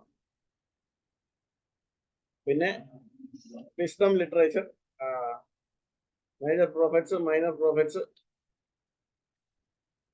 അതിപ്രധാനമായ വിഷയമാണ് അവസാനത്തെ സെമസ്റ്ററിൽ വരുന്നത്. Person and message of Jesus, the life of Jesus, അത് അതിപ്രധാനമായ ഒരു വിഷയമാണ്. ഇത്രയുമൊക്കെ തന്നെയാണ് നിങ്ങളുടെ പ്രധാന സിലബസ് എന്ന് പറയുന്നത്. ഇതിൽ താല്പര്യമുള്ളവർക്ക് നിങ്ങൾക്ക് അത് പഠിക്കാവുന്നതാണ്. ഇല്ലെങ്കിൽ മറ്റുള്ളവർക്ക് ഇത് പകർന്നു കൊടുത്താൽ നിങ്ങൾക്ക് UGC അപ്രൂവ്ഡ് ആയിട്ടുള്ള ഒരു ഡിഗ്രി ലഭിക്കാവുന്നതാണ്. PG ആവശ്യമുണ്ടെന്ന് PSC പറയുന്ന എവിടെയും നിങ്ങൾക്ക് അപ്ലൈ ചെയ്യാവുന്ന ഒരു ഡിഗ്രിയാണ്. പോസ്റ്റ് ഗ്രാജുവേഷൻ ആവശ്യമുണ്ടെന്ന് ഇന്ത്യ ഗവൺമെന്റ് പറയുന്ന ഏത് ജോലിക്ക് നിങ്ങൾക്ക് അപ്ലൈ ചെയ്യാം. നിങ്ങൾക്ക് അത് MTechന് തുല്യമായിട്ടും, അത് MDക്ക് തുല്യമായിട്ടും, MSCക്ക് തുല്യമായിട്ടും, MAക്ക് തുല്യമായിട്ടും ഒക്കെ, ഇത് MA ആണ്, യൂണിവേഴ്സിറ്റി തരുന്ന MA ആണ്, തുല്യമായി എവിടെയും കാണിക്കാം, എവിടെയും അറ്റസ്റ്റ് ചെയ്യാവുന്ന ഒരു ഡിഗ്രിയാണ്. താല്പര്യമുള്ളവർക്ക് അതിൽ പങ്കെടുക്കാവുന്നതാണ്. പാസ്റ്റർ റജി എബ്രഹാം അതിൽ താല്പര്യമുണ്ടെന്ന് തോന്നുന്നു, ഞാനിപ്പോഴാ കണ്ടത്. ഇല്ല ഇനിയിപ്പോ താല്പര്യമില്ല. Thank you sir. അതിന്റെ സൈഡിൽ 12 അവേഴ്സ് ഇങ്ങനെ അങ്ങനെ കൊടുത്തേക്കുന്നത് എന്താണ് അത്? കേട്ടില്ല, ഒന്നും കൂടെ പറയാമോ? സൈഡിൽ 12 അവേഴ്സ് അങ്ങനെ റൈറ്റ് അത് ഓരോ വിഷയത്തിന് ഇത്ര മണിക്കൂർ ലെക്ചർ അവേഴ്സ് എന്നുള്ളതാണ്. ശരി. എല്ലാ യൂണിവേഴ്സിറ്റിയുടെയും സിലബസിൽ അത്രയും കാണിക്കും. നമ്മൾ എത്ര വർക്ക് ചെയ്യണം, അവരെത്ര പഠിപ്പിക്കണം, ഇതെല്ലാം കാണിക്കും. അതിനകത്ത് അത് മൈൻഡ് ചെയ്യണ്ട. അത് നമ്മൾ സ്വയം നമ്മുടെ സാവകാശം ഇരുന്ന് പഠിച്ചാൽ മതി, ആവശ്യമുണ്ടെങ്കിൽ. അപ്പൊ നമ്മുടെ വിഷയത്തിലേക്ക് മടങ്ങി വരാം. അങ്ങനെ ഞാൻ യാത്ര ചെയ്തപ്പോഴാണ് ഈ സർട്ടിഫിക്കറ്റ് കിട്ടാത്തത് കൊണ്ട് അവിടെ ചെന്നപ്പോ അവര് പറയുകയാണ്, ഫീസ് അടച്ചിട്ടില്ല, അങ്ങനെ ഇങ്ങനെയാന്നൊക്കെ പറയുകയാണ്. പിന്നെ എന്തായാലും എല്ലാ രേഖകളുമായിട്ട് ഞാൻ പോയിരുന്നത്, അത് കൊടുത്തു. 3-4 ആഴ്ചയ്ക്കകം അവർ എന്റെ സർട്ടിഫിക്കറ്റ് അയച്ചു തരുവാൻ ഇടയായി തീർന്നു. നമുക്ക് തിരിച്ചു വരാം. അപ്പൊ അതാണ് സത്യം എന്ന് പറയുന്നത്. എന്താണ്? നമ്മുടെ എല്ലാം വേദപുസ്തകത്തിൽ എഴുതിയിട്ടുണ്ട്. ചില ഇംഗ്ലീഷ് വേദപുസ്തകത്തിന്റെ എഴുതിയിട്ടുണ്ട് ദ ട്രൂത്ത് എന്ന്. നിങ്ങൾ കണ്ടിട്ടുണ്ടോ? അതിൽ ദ ട്രൂത്തിന്റെ ടി ഒരു വാള് പോലെ താഴോട്ട് വരുന്ന വേദപുസ്തകമൊക്കെ ഉണ്ടായിരുന്നു ഇടയ്ക്ക്. നിങ്ങളാരും കണ്ടിട്ടില്ലല്ലേ? ദ ട്രൂത്ത് എന്ന് മാത്രമേ ഉള്ളൂ, സത്യ വേദ പുസ്തകം. ഇത് സത്യമായതുകൊണ്ടാണ് സത്യവേദ പുസ്തകം എന്ന് പേരിടുവാൻ കാരണം. ഇതാണ് സത്യം. ദൈവത്തിന്റെ വചനമാണ് സത്യം. ദൈവം പറയുന്നതാണ് സത്യം. ദൈവത്തിനെ ഫോഷ്ക്ക് പറയാൻ കഴിയത്തില്ല. ദൈവത്തിനെ ധിക്കരിച്ച് സൂര്യനോ ചന്ദ്രനോ ഒരു പ്രകൃതി ശക്തിക്കും പ്രവർത്തിക്കുവാനും കഴിയുകയില്ല. ദൈവത്തിന്റെ വാക്ക്, നമ്മള് ദുബായിലെ കളിയാക്കി പറയും, ബോസ് ഇന്നിവിടെ പകലാണെന്ന് പറഞ്ഞാൽ ഏത് രാത്രിയായാലും നമ്മൾ എന്ത് ചെയ്യണം? അത് എഗ്രി ചെയ്യണമെന്ന് ദുബായിൽ ഒരു ഭാഷയുണ്ട്, യെസ് ബോസ് എന്ന് പറയണം. അങ്ങനല്ലേ സുജിൻ ബ്രദർ?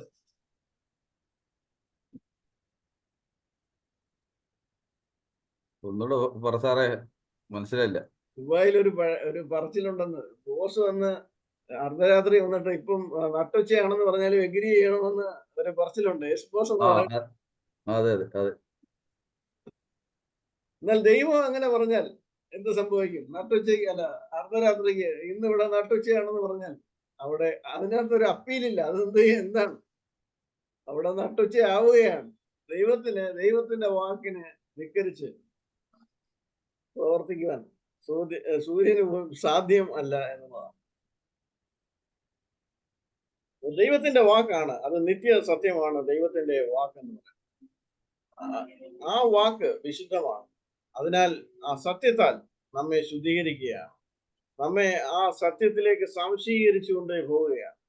അത് നമ്മെ വെടിപ്പാക്കുന്നു, അത് നമ്മെ വിശുദ്ധീകരിക്കുന്നു. ആ വാക്ക്, അവന്റെ വചനമാണ് നമുക്ക് പാപബോധം തരുന്നത്. ദൈവവചനം ഭക്തന്മാർ ഏറ്റവും കൂടുതൽ ഉപയോഗിച്ചത് ലോകത്തോട് പ്രസംഗിക്കുവാനല്ല, ലോകത്തെ മാനസാന്തരപ്പെടുത്തുവാനല്ല. അങ്ങനെയൊക്കെ കാലഘട്ടങ്ങളിൽ എടുത്തുപയോഗിച്ച ഭക്തന്മാർ ഏറ്റവും കൂടുതൽ സമയം സ്പെൻഡ് ചെയ്തത് ഈ വചന പ്രകാരം ഞാൻ എന്നെ തന്നെ എങ്ങനെ ക്രമപ്പെടുത്തണമെന്ന് ചിന്തിക്കാം. ആപ്ലിക്കേഷൻ ബൈബിൾ സ്റ്റഡിയാണ്. ഞാൻ ആപ്ലിക്കേഷൻ ബൈബിൾ സ്റ്റഡി എടുത്തിരുന്നു. ഇന്ന് ഉള്ളവരാരെങ്കിലും ഉണ്ടോ ഇതിനകത്ത്? കെ തോമസ് ഫാസ്റ്റർ ഉണ്ടായിരുന്നു. ഞാൻ ആപ്ലിക്കേഷൻ ബൈബിൾ സ്റ്റഡി എടുത്തപ്പോൾ daily meditation. K Thomas pastor മിസ്സായല്ലോ, ഇവിടെ ഇല്ലേ? ഉണ്ടോ? ഉണ്ട് സാറേ, ഉണ്ട്. അന്നുണ്ടായിരുന്ന ക്ലാസ്സിൽ? അന്നില്ലായിരുന്നു. അപ്പൊ ജോസഫ് ചാക്കോ ഫാസ്റ്റർ ഇല്ലായിരുന്നിരിക്കും. സാറേ ഞാൻ യാത്രയിലാണേ. Okay sorry. കേൾക്കുന്നുണ്ടോ? കേൾക്കുന്നുണ്ട്. ജോസഫ് ചാക്കോ ഫാസ്റ്റർ ഉണ്ടായിരുന്നു? ഇല്ല സാറേ. ഇല്ല. അപ്പൊ ഞാൻ പിന്നീട് ഒരു ദിവസം എടുക്കുന്നതാണ് ഡെയിലി ഡിവോഷൻ. എങ്ങനെ ദിനംതോറും ധ്യാനിക്കാമെന്നുള്ളത്, എങ്ങനെ അത് നമ്മുടെ ജീവിതത്തിൽ അപ്ലൈ ചെയ്യാമെന്നുള്ളത്, ഈ വചനം നമ്മളോട് എന്ത് സംസാരിക്കുന്നു എന്നുള്ളതാണ് ഭക്തന്മാർ ഏറ്റവും കൂടുതൽ ആഗ്രഹിക്കുന്നത്. എന്നോട് എന്ത് സംസാരിക്കുന്നു, എൻ്റെ ജീവിതത്തിൽ എപ്രകാരം ക്രമപ്പെടുത്തേണ്ടത്, ഞാൻ പുതുതായിട്ട് ഇവിടെ ദൈവത്തെക്കുറിച്ച് എന്ത് പഠിച്ചു, അതെന്റെ ജീവിതത്തിൽ എങ്ങനെ മാറ്റം വരുത്തണം, ഇതൊക്കെയാണ് ഭക്തന്മാർ ദിവസം തോറും ആഗ്രഹിച്ചുകൊണ്ട്. അപ്പോൾ വിശുദ്ധിയിൽ നിന്ന് വിശുദ്ധിയിലേക്ക് ഭക്തൻ നയിക്കപ്പെടുന്നതായിട്ട് നമുക്ക് കാണുവാൻ കഴിയും. നാം കാണാത്ത മേഖലകളിലേക്ക് നമ്മെ കൊണ്ടുപോവുകയും ദൈവവുമായിട്ടുള്ള അടുപ്പത്തിൽ നമ്മെ മുന്നോട്ട് കൊണ്ടുപോവുകയും ചെയ്യും. അടുത്ത മീൻസ് ബൈ ബ്ലഡ് ആണ്. വിശുദ്ധീകരണത്തിന്റെ അടുത്ത മീൻസ് ഓഫ് ജസ്റ്റിഫിക്കേഷൻ ആണ് നാം പഠിക്കുന്നത്.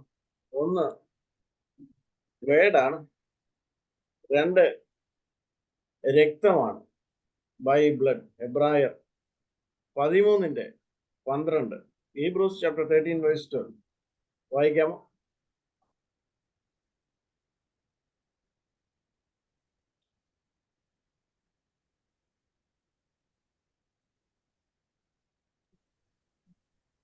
അങ്ങനെ യേശുവും സ്വന്തം രക്തത്താൽ ജനത്തെ വിശുദ്ധീകരിക്കേണ്ടതിന് നഗരവാതിലിന് പുറത്തു വെച്ച് കഷ്ടം അനുഭവിച്ചു. അപ്പൊ സ്വന്തം രക്തത്താൽ ജനത്തെ വിശുദ്ധീകരിക്കേണ്ടത്, സ്വന്തം രക്തത്താൽ. He might sanctify the people with his own blood. ജനം വിശുദ്ധീകരിക്കപ്പെടുന്നത് യേശു ക്രിസ്തുവിന്റെ നിർദോഷവും നിഷ്കളങ്കവുമായ രക്തം തളിക്കപ്പെടുന്നതുകൊണ്ടാണ്. പാപ ദൈവത്തിൽ നിന്ന് എത്രമാത്രം അകന്നാണ് നമ്മൾ ആയിരിക്കുന്നത് എന്നുള്ളത്, ദൈവത്തിന്റെ വിശുദ്ധിയും ദൈവത്തിന്റെ നിലവാരവും നമുക്ക് ബോധ്യം തരുന്നത് ദൈവത്തിന്റെ വചനമാണ്. എന്നാൽ നമ്മെ ശുദ്ധീകരിക്കുന്നത് അത് ക്രിസ്തുയേശുവിന്റെ രക്തമാണ്. അതാണ് നമ്മെ ശുദ്ധീകരിക്കുന്നത്, അതാണ് നമ്മെ വെടിപ്പാക്കുന്നത്. അങ്ങനെ വെടിപ്പാക്കപ്പെടുന്നതിന്റെ റിസൾട്ടാണ് വിശുദ്ധീകരണം അല്ലെങ്കിൽ സാങ്ക്ടിഫിക്കേഷൻ. ആബേലിന്റെ രക്തം ആണ് ലോകത്തിൽ ക്രിസ്തു കഴിഞ്ഞാൽ ഏറ്റവും നല്ല വ്യക്തിയായി ഒരുപക്ഷെ നമുക്ക് വേദപുസ്തകത്തിൽ കാണാൻ കഴിയുന്ന വ്യക്തി ഹാബേലാണ്. എന്നാൽ ഹാബേലിന്റെ രക്തത്തിന്റെ പ്രത്യേകത എന്താണെന്ന് അറിയാം?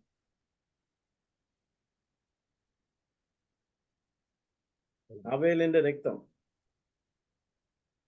എന്റെ ജീവൻ എന്ന് നിലവിളിക്കുകയാണ്. ഹാബേലിന്റെ രക്തം പ്രതികാരത്തിന് വേണ്ടിയുള്ള ഒരു ദാഹം അവന്റെ ഉള്ളിൽ. എന്നാൽ ക്രിസ്തുയേശുവിന്റെ രക്തത്തിന്റെ നിലവിളി ഇവർ ചെയ്യുന്നത് എന്തെന്നറിയായികയാൽ ഇവരോട് ക്ഷമിക്കണമേ എന്ന് മുഴുവൻ മാനവ സമൂഹത്തോടുമുള്ള വിളിച്ചു പറയലാണത്. ഇവർ ചെയ്യുന്നത് എന്തെന്നറിയായികയാൽ.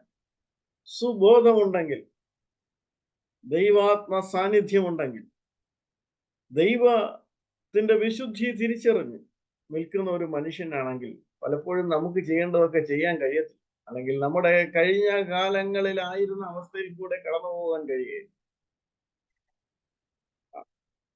എന്നാൽ ക്രിസ്തുയേശുവിന്റെ രക്തം നമുക്ക് വേണ്ടി നിലവിളിക്കുകയാണ്. ഇവർ ചെയ്യുന്നത് എന്തെന്നറിയായാൽ ഇവരോട് ക്ഷമിക്കാനാണ്. ആ രക്തം തളിക്കപ്പെട്ടവരാണ്. ആബേലിന്റെ രക്തം തളം കെട്ടി നിന്നു തന്റെ ജീവന് വേണ്ടി നിലവിളിക്കുന്നുവെങ്കിൽ ഇവിടെ ഒരുവന്റെ രക്തം സ്പ്രെഡ് ഔട്ട് ആവുകയാണ്, അത് തളിക്കപ്പെടുകയാണ്. Sprinkled everywhere. അത് മാനവ ജാതിക്ക് വേണ്ടി തളിക്കപ്പെടുകയാണ്. അത് വിശുദ്ധ രക്തമാണ്. ആ വിശുദ്ധ രക്തം വീണ ഒരുവൻ അവൻ ശുദ്ധീകരിക്കപ്പെടുകയാണ്.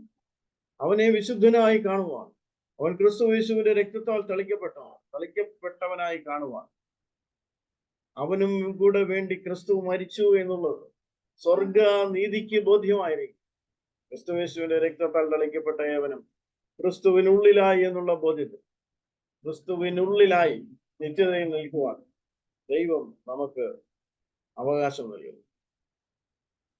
അടുത്തത് മൂന്നാമത്തെ പോയിന്റ് ബൈ ചാസ്റ്റൈസ്മെന്റ് ആണ്. എബ്രായ ലേഖനം 12:10-11 ഒന്ന് വായിക്കാം.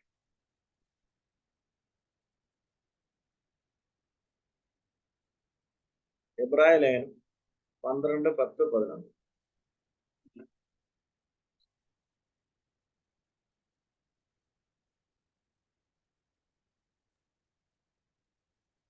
ഹീബ്രൂസ്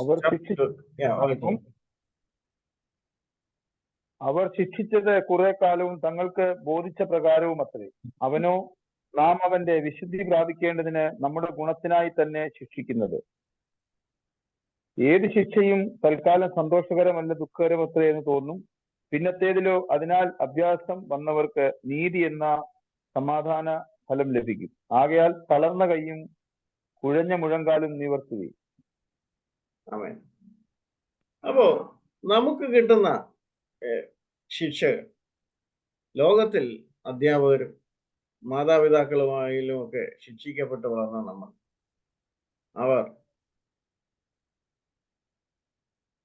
അവരുടെ ആഗ്രഹപ്രകാരവും അവരുടെ ഹിതം നിറവേറാനും അവരുടെ ലക്ഷ്യബോധത്തിലൊക്കെ നാം ആയിരിക്കുവാനും ഒക്കെ ശിക്ഷിച്ചുവെങ്കിൽ ഇവൻ നമ്മെ ശിക്ഷിക്കുന്നത് ഫോർ അവർ പ്രോഫിറ്റ്, നമ്മുടെ നന്മയ്ക്ക് വേണ്ടിയാണ്. അങ്ങനെ അവന്റെ വിശുദ്ധിയിൽ നാം പങ്കാളികളാകുവാൻ വേണ്ടിയാണ്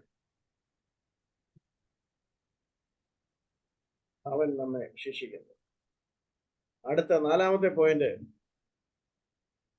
ദൈവത്തിന് കീഴടങ്ങിക്കൊണ്ടാണ്. By yielding to God. റോമർ 6:19.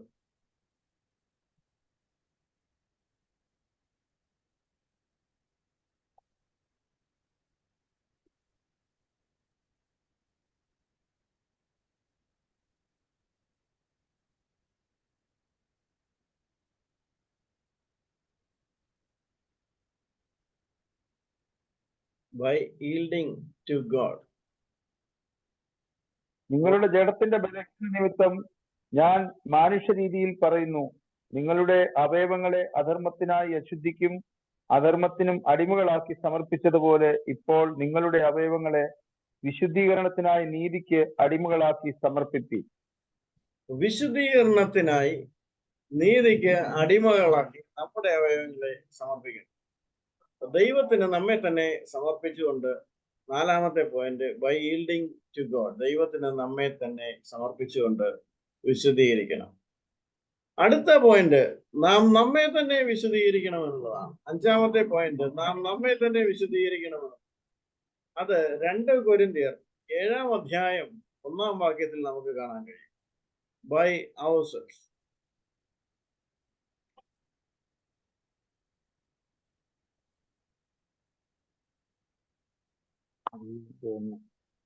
പ്രിയമുള്ളവരെ, ഈ വാഗ്ദത്തങ്ങൾ നമുക്കുള്ളത് കൊണ്ട് നാം ജഡത്തിലെയും ആത്മാവിലെയും സകല കന്മഷവും നീക്കി നമ്മെ തന്നെ വെടിപ്പാക്കി ദൈവഭയത്തിൽ വിശുദ്ധിയെ തികച്ചുകൊള്ളാം. നമ്മെ തന്നെ വെടിപ്പാക്കി ദൈവഭയത്തിൽ വിശുദ്ധിയെ തികച്ചുകൊള്ളുക. സകല കന്മഷവും നീക്കി നമ്മെ തന്നെ വെടിപ്പാക്കുക. നാം നമ്മെ തന്നെ വെടിപ്പാക്കേണ്ടിയിരിക്കുന്നു. നമുക്കും ശുദ്ധീകരണത്തിൽ ഒരു ഭാഗമുണ്ട്. അത് പാപം എന്താണെന്ന് തിരിച്ചറിഞ്ഞ് നമുക്ക് തന്നെ അതിനെ ന്യായം വിധിച്ച് അത് നമ്മുടെ ജീവിതത്തിൽ നിന്ന് ഒഴിവാക്കി ശുദ്ധീകരണത്തിനായി പ്രാർത്ഥിച്ചുകൊണ്ട് ഒരു വിശുദ്ധ ജീവിതം നയിക്കുവാനുള്ള ശക്തി ദൈവം തരണമേ എന്ന് പ്രാർത്ഥിച്ചുകൊണ്ട് ദിനംതോറും അവന്റെ സന്നിധിയിലായിരിക്കുവാൻ നമുക്ക് കഴിയണം. ദിവസം തോറും ക്രിസ്തുവിന്റെ ശുദ്ധീകരണം നമുക്ക് ആവശ്യമാണ്. അവന്റെ വിശുദ്ധിയിൽ നാം പങ്കാളികളാകേണ്ടതുണ്ട്. അതുകൊണ്ട് അവന്റെ സ്നേഹത്തിൽ, അവന്റെ കരുണയിൽ, അവനിലുള്ള വിശ്വാസത്തിൽ മുന്നോട്ട് പോകുവാൻ ഇടയാക്കി തീരണം. ക്രിസ്തു ജീവിച്ച മാതൃക, 10,000-ങ്ങളിൽ അതിസുന്ദരൻ, എത്ര ശ്രേഷ്ഠൻ എന്നൊക്കെ നമ്മൾ പാടും. അവന്റെ ജീവിത വിശുദ്ധിയും മാതൃകയും നമ്മൾ ഇംഗ്ലീഷിലൊക്കെ ഒരു മനുഷ്യനെ ചിലപ്പോൾ പുകഴ്ത്തി is a gem of a personality എന്നൊക്കെ നമ്മൾ പറയും. ഒരു ജെം ഓഫ് എ പേഴ്സണാലിറ്റി എന്നൊക്കെ വിശദീകരിക്കുവാൻ ഒരു മനുഷ്യനെ ഭൂമിയിൽ ജീവിച്ചിരുന്നു. അത് കർത്താവായ യേശു ക്രിസ്തുവാണ്. ലോകത്തിലെ സകല മനുഷ്യരെ കൂട്ടിക്കെട്ടിയാലും കർത്താവായ യേശു ക്രിസ്തുവിന്റെ മുമ്പിൽ ഒന്നുമില്ല. അവൻ വിശുദ്ധരിൽ അതിവിശുദ്ധനാണ്. അവൻ എത്രയോ ഉന്നതനാണ്. അവൻ എത്രയോ ശ്രേഷ്ഠനാണ്. നമുക്ക് അപ്രാപ്യമായ നിലയിൽ അവൻ ഈ ഭൂമിയിൽ ജീവിച്ചിരുന്നു. അവന്റെ ആ ജീവിതം മനസ്സിലാക്കുവാൻ ഇടയായിട്ടുണ്ട്. ആ വിശുദ്ധ ജീവിതത്തിന്റെ ഭാഗമാകുവാൻ നമുക്ക് ദൈനംദിനം പുരോഗതി പ്രാപിച്ചു കൂടുതൽ സത്യങ്ങൾ മനസ്സിലാക്കി ആ വിശുദ്ധ ജീവിതത്തിന്റെ ഭാഗമാകുവാൻ നമുക്ക് സാധ്യമായിട്ട്. എത്രത്തോളം ക്രിസ്തുവിനെ മനസ്സിലാക്കുന്നു, എത്രത്തോളം ക്രിസ്തുവുമായി താതാത്മ്യം പ്രാപിക്കും, അവന്റെ സ്വരൂപത്തോട് അനുരൂപപ്പെടുവാൻ ആഗ്രഹിക്കും, എത്രത്തോളം ക്രിസ്തുവിന്റെ ഭൂമിയിലായിരുന്ന ജീവിതത്തിന്റെ മനോഹാരിത മനസ്സിലാക്കുന്നു, അത്രത്തോളം നാം വിശുദ്ധീകരിക്കപ്പെട്ടുകൊണ്ടേ ഇരിക്കും. അതിനായി നമ്മെ സമർപ്പിക്കാം. സാങ്ക്ടിഫിക്കേഷൻ തീർന്നില്ല. നമുക്ക് ഒരു 5 മിനിറ്റ് ബ്രേക്ക് എടുക്കാം. 5 മിനിറ്റിന് ശേഷം നമുക്ക് വീണ്ടും കാണാവുന്നതാണ്. ഇതിലേക്ക് മടങ്ങി വരും. നാം പഠിച്ചു കഴിഞ്ഞു. ഇനി അടുത്തത് എപ്പോഴാണ് ഈ ശുദ്ധീകരണം സംഭവിക്കുന്നത് എന്നുള്ളതാണ്. Time of our sanctification. ആത്മീയ ലോകത്ത് വളരെ ചർച്ചാ വിഷയമായിട്ടുള്ള ഒരു കാര്യമാണ് എപ്പോഴാണ് ഈ ശുദ്ധീകരണം സംഭവിക്കുന്നു എന്നുള്ളത്.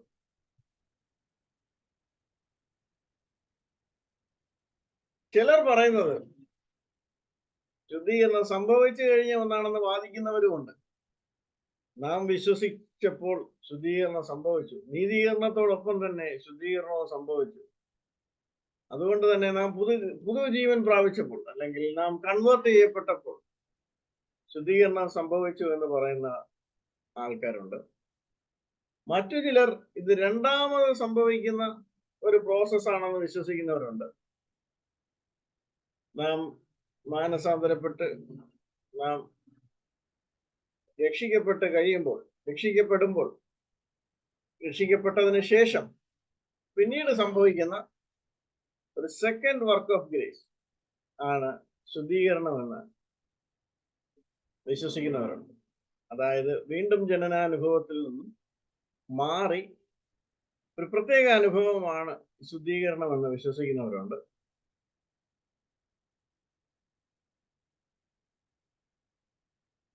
ചിലർ ഇത് ക്രിസ്തീയ ജീവിതത്തിന്റെ മുന്നോട്ടുള്ള പോക്കിൽ നമ്മുടെ ജീവിതത്തിൽ വരുന്ന ഒരു അനുഭവമാണ്. അത് നമ്മുടെ പഴയ മനുഷ്യനെ പൂർണ്ണമായി ഉരിച്ചു കളഞ്ഞിട്ട് ഒരു പുതിയ അനുഭവത്തിലേക്ക് നമ്മെ എത്തിക്കുന്ന ഒന്നാണ് ശുദ്ധീകരണം എന്ന് പഠിപ്പിക്കുന്നവരുണ്ട്. എന്നാൽ ബഹുഭൂരിപക്ഷം പേരും വിശ്വസിക്കുകയും പഠിപ്പിക്കുകയും ചെയ്യുന്നത് ഇത് നീതീകരണത്തോടൊപ്പം തന്നെ ശുദ്ധീകരണം മനുഷ്യൻ ആ ഒരു പ്രക്രിയയിലേക്ക് കടക്കുകയും ഇൻസ്റ്റന്റേനിയസ് ആയിട്ട് തന്നെ, എന്നാൽ അതൊരു പ്രോഗ്രസീവായിട്ട് അത് തുടർന്ന് മുന്നോട്ട് കൊണ്ടുപോകുന്ന ഒന്നായിട്ടാണ് ബഹുഭൂരിപക്ഷം പേരും വിശ്വസിക്കും. തീർച്ചയായും ഒരുവൻ ക്രിസ്തുവിലാകുമ്പോൾ അവനിൽ ശുദ്ധീകരണം സംഭവിക്കുന്നുണ്ട്, അവനിൽ വിശുദ്ധീകരണം സംഭവിക്കുന്നുണ്ട്, നീതീകരണത്തോടൊപ്പം തന്നെ. 1 കൊരിന്ത്യർ 6:11 വായിക്കാം. 1 കൊരിന്ത്യർ 6:11.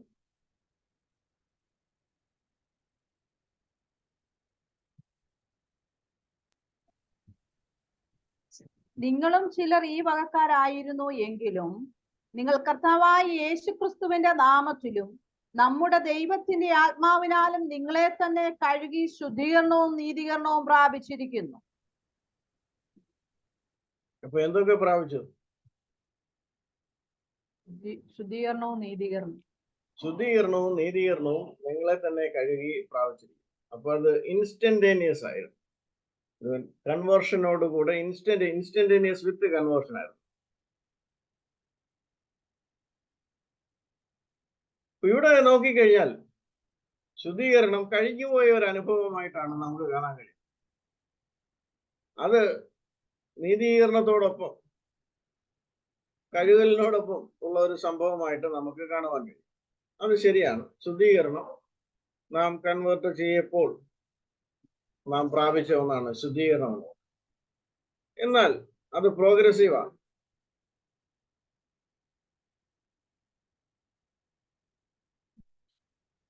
യാക്കോബിന്റെ ലേഖനം 1:22 മുതൽ 25 വരെയുള്ള വാക്യങ്ങൾ. യാക്കോബിന്റെ ലേഖനം 1:22 മുതൽ 25 വരെയുള്ള വാക്യം.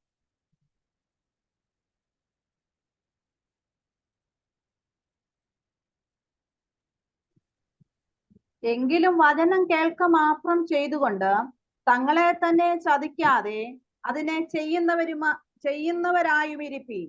ഒരുത്തൻ വചനം കേൾക്കുന്നവനെങ്കിലും ചെയ്യാത്തവനായിരുന്നാൽ അവൻ തന്റെ സ്വാഭാവിക മുഖം കണ്ണാടിയിൽ നോക്കുന്ന ആളോടൊക്കുന്നു. അവൻ തന്നെത്താൻ കണ്ടു പുറപ്പെട്ടു താൻ ഇന്ന രൂപമായിരുന്നു എന്ന് ഉടനെ മറന്നുപോകുന്നു.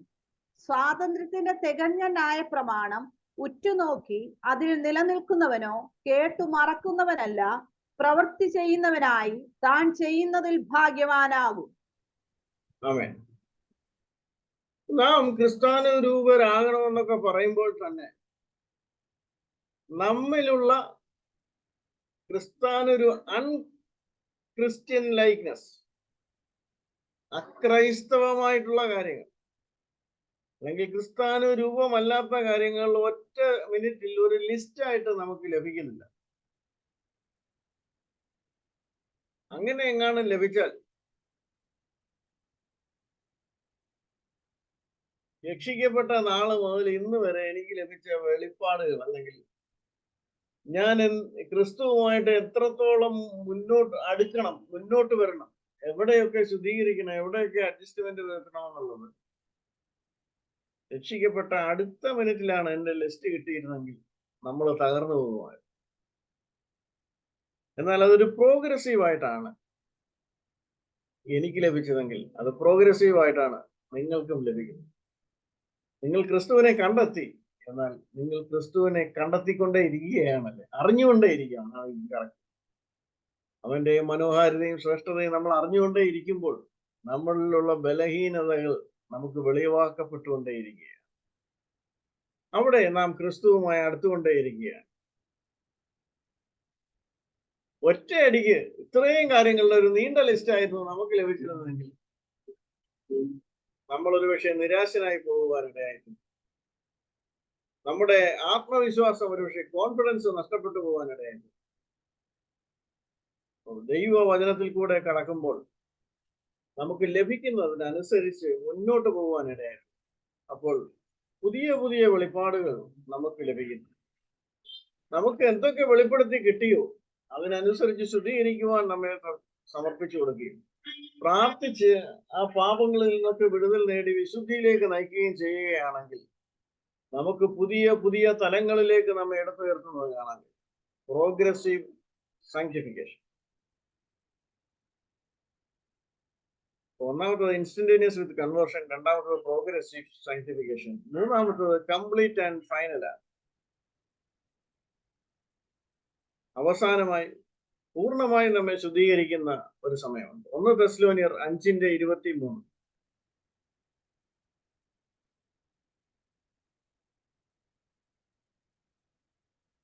1 തെസ്സലോനിയർ 5:23.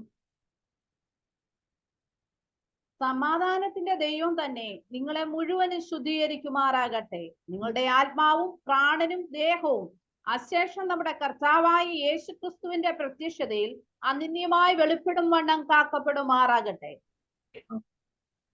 അപ്പൊ നാം കംപ്ലീറ്റ്ലി ഹോളിയായി പൂർണ്ണ വിശുദ്ധിയിൽ എവിടെയാ പ്രത്യക്ഷപ്പെടുന്നത്?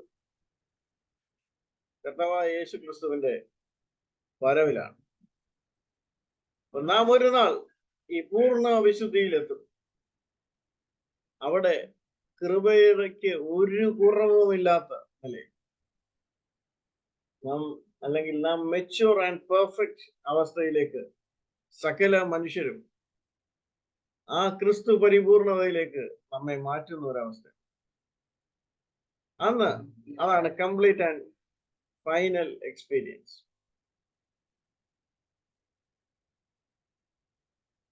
നമ്മുടെ ക്രിസ്തു വരുമ്പോൾ നമ്മുടെ ഈ ശരീരമൊക്കെ രൂപാന്തരപ്പെടും. ക്രിസ്തുവിൽ മരിച്ചവർ ആദ്യം ഉയർന്നു. ഈ ജഡ ശരീരം മാറ്റപ്പെടും. ഇത് മണ്ണിൽ ചേർന്നാൽ അഴുകിപ്പോകുന്ന ഈ ശരീരത്തിന് പകരം തേജസ്കരിക്കപ്പെട്ട ഒരു ശരീരം നമുക്ക് ലഭിക്കും. അന്ന് നമ്മുടെ വിശുദ്ധീകരണം അതിന്റെ പൂർണ്ണതയിൽ എത്തും. അന്ന് നാം അവനെ പോലെ ആവുകയായി. 1 യോഹന്നാൻ 3:2 കൂടെ ഒന്ന് വായിക്കാം.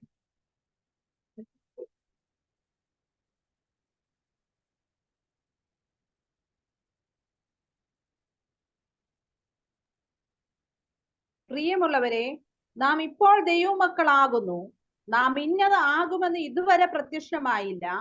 അവൻ പ്രത്യക്ഷനാകുമ്പോൾ നാം അവനെ താൻ ഇരിക്കും പോലെ തന്നെ കാണുന്നതാകൊണ്ട് അവനോട് സദൃശന്മാരാകുമെന്ന് നാം അറിയുന്നു. അവനോട് സദൃശ്യന്മാരാകും. അവനായിരിക്കുന്നത് പോലെ നാം അവനെ കാണും. അതൊരു പെർഫെക്റ്റ് ഡേ ആണ്. അതാണ് വിശുദ്ധിയുടെ പൂർണ്ണതയിൽ നാം എത്തുന്ന ദിവസം. ആ മനോഹര ദിവസത്തെയാണ് ഭക്തന്മാർ നോക്കി പാർക്കുന്നത്. ഫിലിപ്പിയർക്ക് എഴുതിയ ലേഖനം 3:12 മുതൽ 14 കൂടെ ഒന്ന് വായിക്കാം.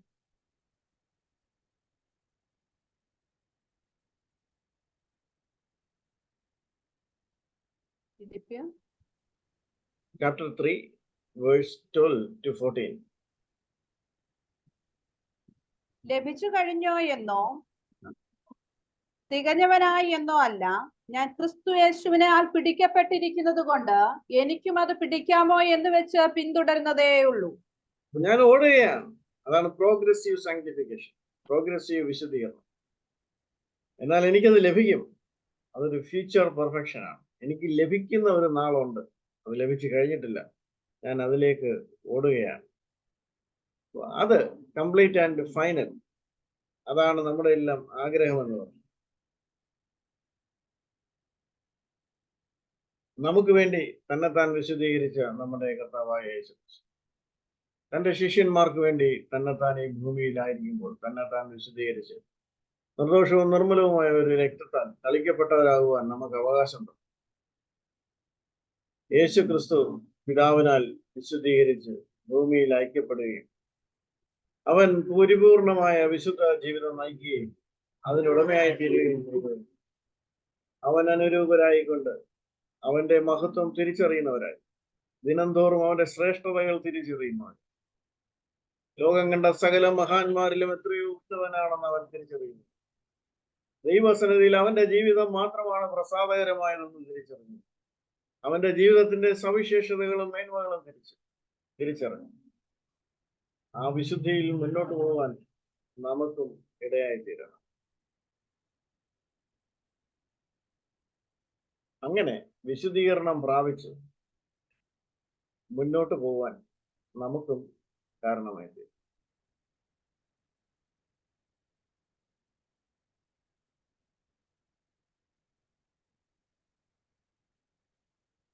നിങ്ങളുടെയൊക്കെ ഉള്ളിൽ ഈ വിശുദ്ധിക്ക് വേണ്ടി ഒരു വാഞ്ഛയുണ്ട്, ശുദ്ധീകരിക്കപ്പെടുവാൻ, ശുദ്ധതകളിൽ നിന്നും ശുദ്ധതയിലേക്ക് പോകാൻ, ക്രിസ്താനുരൂപരായി തീരുവാൻ.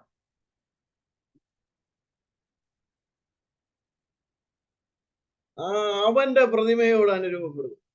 ദൈവം ഒരു പ്രതിമയുണ്ടാക്കി. അത് എബ്രായ ലേഖനന്റെ ഭാഷയിൽ പറഞ്ഞാൽ അത് ജീവനുള്ള പ്രതിമയായിരുന്നു. ദൈവം തന്റെ പ്രതിമയുണ്ടാക്കി, അത് ജീവനുണ്ടായിരുന്നു, അതായിരുന്നു ക്രിസ്തു. അവനോട് അനുരൂപപ്പെടുവാൻ, അവന്റെ വിശുദ്ധ ജീവിതത്തിന് പങ്കാളിയായിത്തീരും.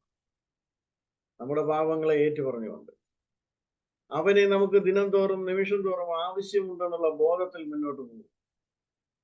നമുക്ക് തൃപ്തി തരുവാൻ അവനും അവന്റെ സാന്നിധ്യത്തിനും മാത്രമേ കഴിയൂ എന്നുള്ള ബോധ്യം. ലോകമോഹങ്ങൾക്കും നൈമിഷിക സുഖങ്ങൾക്കും ഒക്കെ പുറകെ പോയാൽ ഏതാനും സമയത്തിനോ കാലത്തിനോ അപ്പുറം അത് നമ്മെ നിത്യനാശത്തിലേക്ക് കൊണ്ടെത്തിക്കുമെന്നുള്ള ബോധ്യമുള്ളിൽ വേണം. നമ്മുടെ ഉള്ളിലെ അടക്കാനാവാത്ത വാഞ്ച, സകല മനുഷ്യരുടെയും ഉള്ളിലെ അടക്കാനാവാത്ത വാഞ്ചയ്ക്ക് തൃപ്തി തരുവാൻ കഴിയുന്നത് കർത്താവായ യേശു ക്രിസ്തുവിന് മാത്രമാണെന്നുള്ള ബോധ്യത്തിൽ അതിന് നാം കൊടുക്കേണ്ടുന്ന വില വിശുദ്ധീകരണത്തിലേക്ക് നാം തന്നെ സമർപ്പിച്ച് മുന്നേറുക എന്നുള്ളതാണ്. പാപത്തിൽ നിന്ന് ഒഴിഞ്ഞു നിൽക്കുക എന്നുള്ളതാണ്. അശുദ്ധിയിൽ നിന്ന് ഒഴിഞ്ഞു നിൽക്കുക എന്നുള്ളതാണ്. ദൈവത്തിന്റെ സന്നിധിയിലേക്ക് വന്ന് ക്രിസ്താനുരൂപരായി ക്രിസ്തുവിനെ സ്നേഹിച്ച് മുന്നോട്ട് പോകാൻ നമുക്ക് കഴിയും. ദൈവാത്മാവ് നമുക്ക് പ്രകാശനങ്ങൾ നൽകി തരുന്നതിനനുസരിച്ച് വെളിച്ചത്തിൽ നടക്കുവാൻ കഴിയും. ഇനി നാം വീണുപോയാൽ,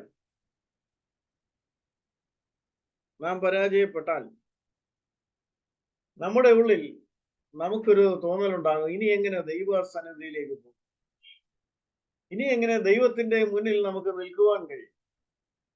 അങ്ങനെ ദൈവത്തിൽ നിന്ന് അകന്നിരിക്കുവാൻ ദൈവവചനത്തിൽ വ്യവസ്ഥയിൽ ദൈവം തന്റെ മക്കൾ എത്രയും പെട്ടെന്ന് തിരിച്ചു വരുവാൻ ആഗ്രഹിക്കണം. നമ്മുടെ മുന്നിൽ വേറൊരു വഴിയുമില്ല. ദൈവത്തിനപ്പുറം പോകാൻ നമുക്കൊന്നുമില്ല. ഇന്നല്ലെങ്കിൽ നാളെ അവന്റെ സന്നിധിയിലേക്ക് ചെന്നേ മതിയാവൂ എന്നുള്ള ബോധ്യത്തിൽ ഏറ്റുപറഞ്ഞുകൊണ്ട്, സകലവും ഏറ്റുപറഞ്ഞുകൊണ്ട് അവന്റെ മുന്നിൽ നിലപാട് വേണ്ടി എത്രയും പെട്ടെന്ന് അവനുമായി യഥാസ്ഥാനപ്പെടുന്ന അനുഭവം നമ്മുടെ ജീവിതത്തിൽ ഉണ്ടായി. പിശാചിനോട് എതിർത്ത് നിന്ന് അവന്റെ തന്ത്രങ്ങളെ മനസ്സിലാക്കി അവനോട് എതിർത്ത് നിൽക്കുവാനും അവൻ നമ്മുടെ ജീവിതത്തിൽ നിന്ന് ഓടിപ്പോകുവാനും ഇവിടെയാകുന്ന ഒരു അവസ്ഥ നമുക്ക് ഉണ്ടാകണം. അതുകൊണ്ട് നമ്മുടെ ജീവിതത്തിൽ നിത്യവും വേദപുസ്തകം വായിക്കുകയും ധ്യാനിക്കുകയും അതിന്റെ ജീവിതത്തിൽ എപ്രകാരം അപ്ലൈ ചെയ്യാമെന്നുള്ളത് നമ്മുടെ ജീവിതത്തിൽ ഉണ്ടായിരിക്കണം. നാം വായിച്ചതും പഠിച്ചതിനും അനുരൂപമായിട്ട് അന്ന് നമുക്ക് ലഭിച്ചതിനനുസരിച്ചുള്ള പ്രാർത്ഥന നമ്മുടെ ജീവിതത്തിൽ ഉണ്ടായിരിക്കണം. ദൈവസാക്ഷിയായി ഭൂമിയിൽ ജീവിക്കുവാൻ ഇടയായിത്തീരണം. അനേകർക്ക് വേണ്ടി ജീവിക്കുവാൻ, അനേകരുടെ മുന്നിൽ ക്രിസ്തു സാക്ഷിയായി തീരുവാൻ നമുക്ക് ഇടയായിത്തീരും. ആ വിശുദ്ധ ജീവിതം നാം പൂർണ്ണ ബോധ്യത്തോടെയാണ് വിശുദ്ധ ജീവിതം ജീവിക്കുന്നത്. നമുക്ക് കല്ലറയ്ക്കപ്പുറത്ത്, ഖബറിനപ്പുറത്ത് ഒരു ജീവിതമുണ്ടെന്നുള്ള ബോധ്യം നമുക്ക് ഉണ്ടായിരിക്കും. നമ്മുടെ കണ്ണുകൾ തുറക്കപ്പെടണം. അന്ധകാരത്തിൽ നിന്നും അത്ഭുത പ്രകാശത്തിലേക്കാണ് നാം വിളിക്കപ്പെട്ടത്. അതുകൊണ്ട് സാത്താന്യ ശക്തിയിൽ നിന്നും ദൈവശക്തിയിലേക്കാണ് നാം എടുത്തെറിയപ്പെട്ടിരിക്കുന്നത് ക്രിസ്തുയേശുവിൽ കൂടി. അങ്ങനെയെങ്കിൽ നമുക്ക് ഈ പാപമോചനം അവകാശമായി ലഭിച്ചു. വിശുദ്ധന്മാരുടെ ഇടയിലുള്ള അവകാശം നമുക്ക് അവകാശമായി ലഭിച്ചു.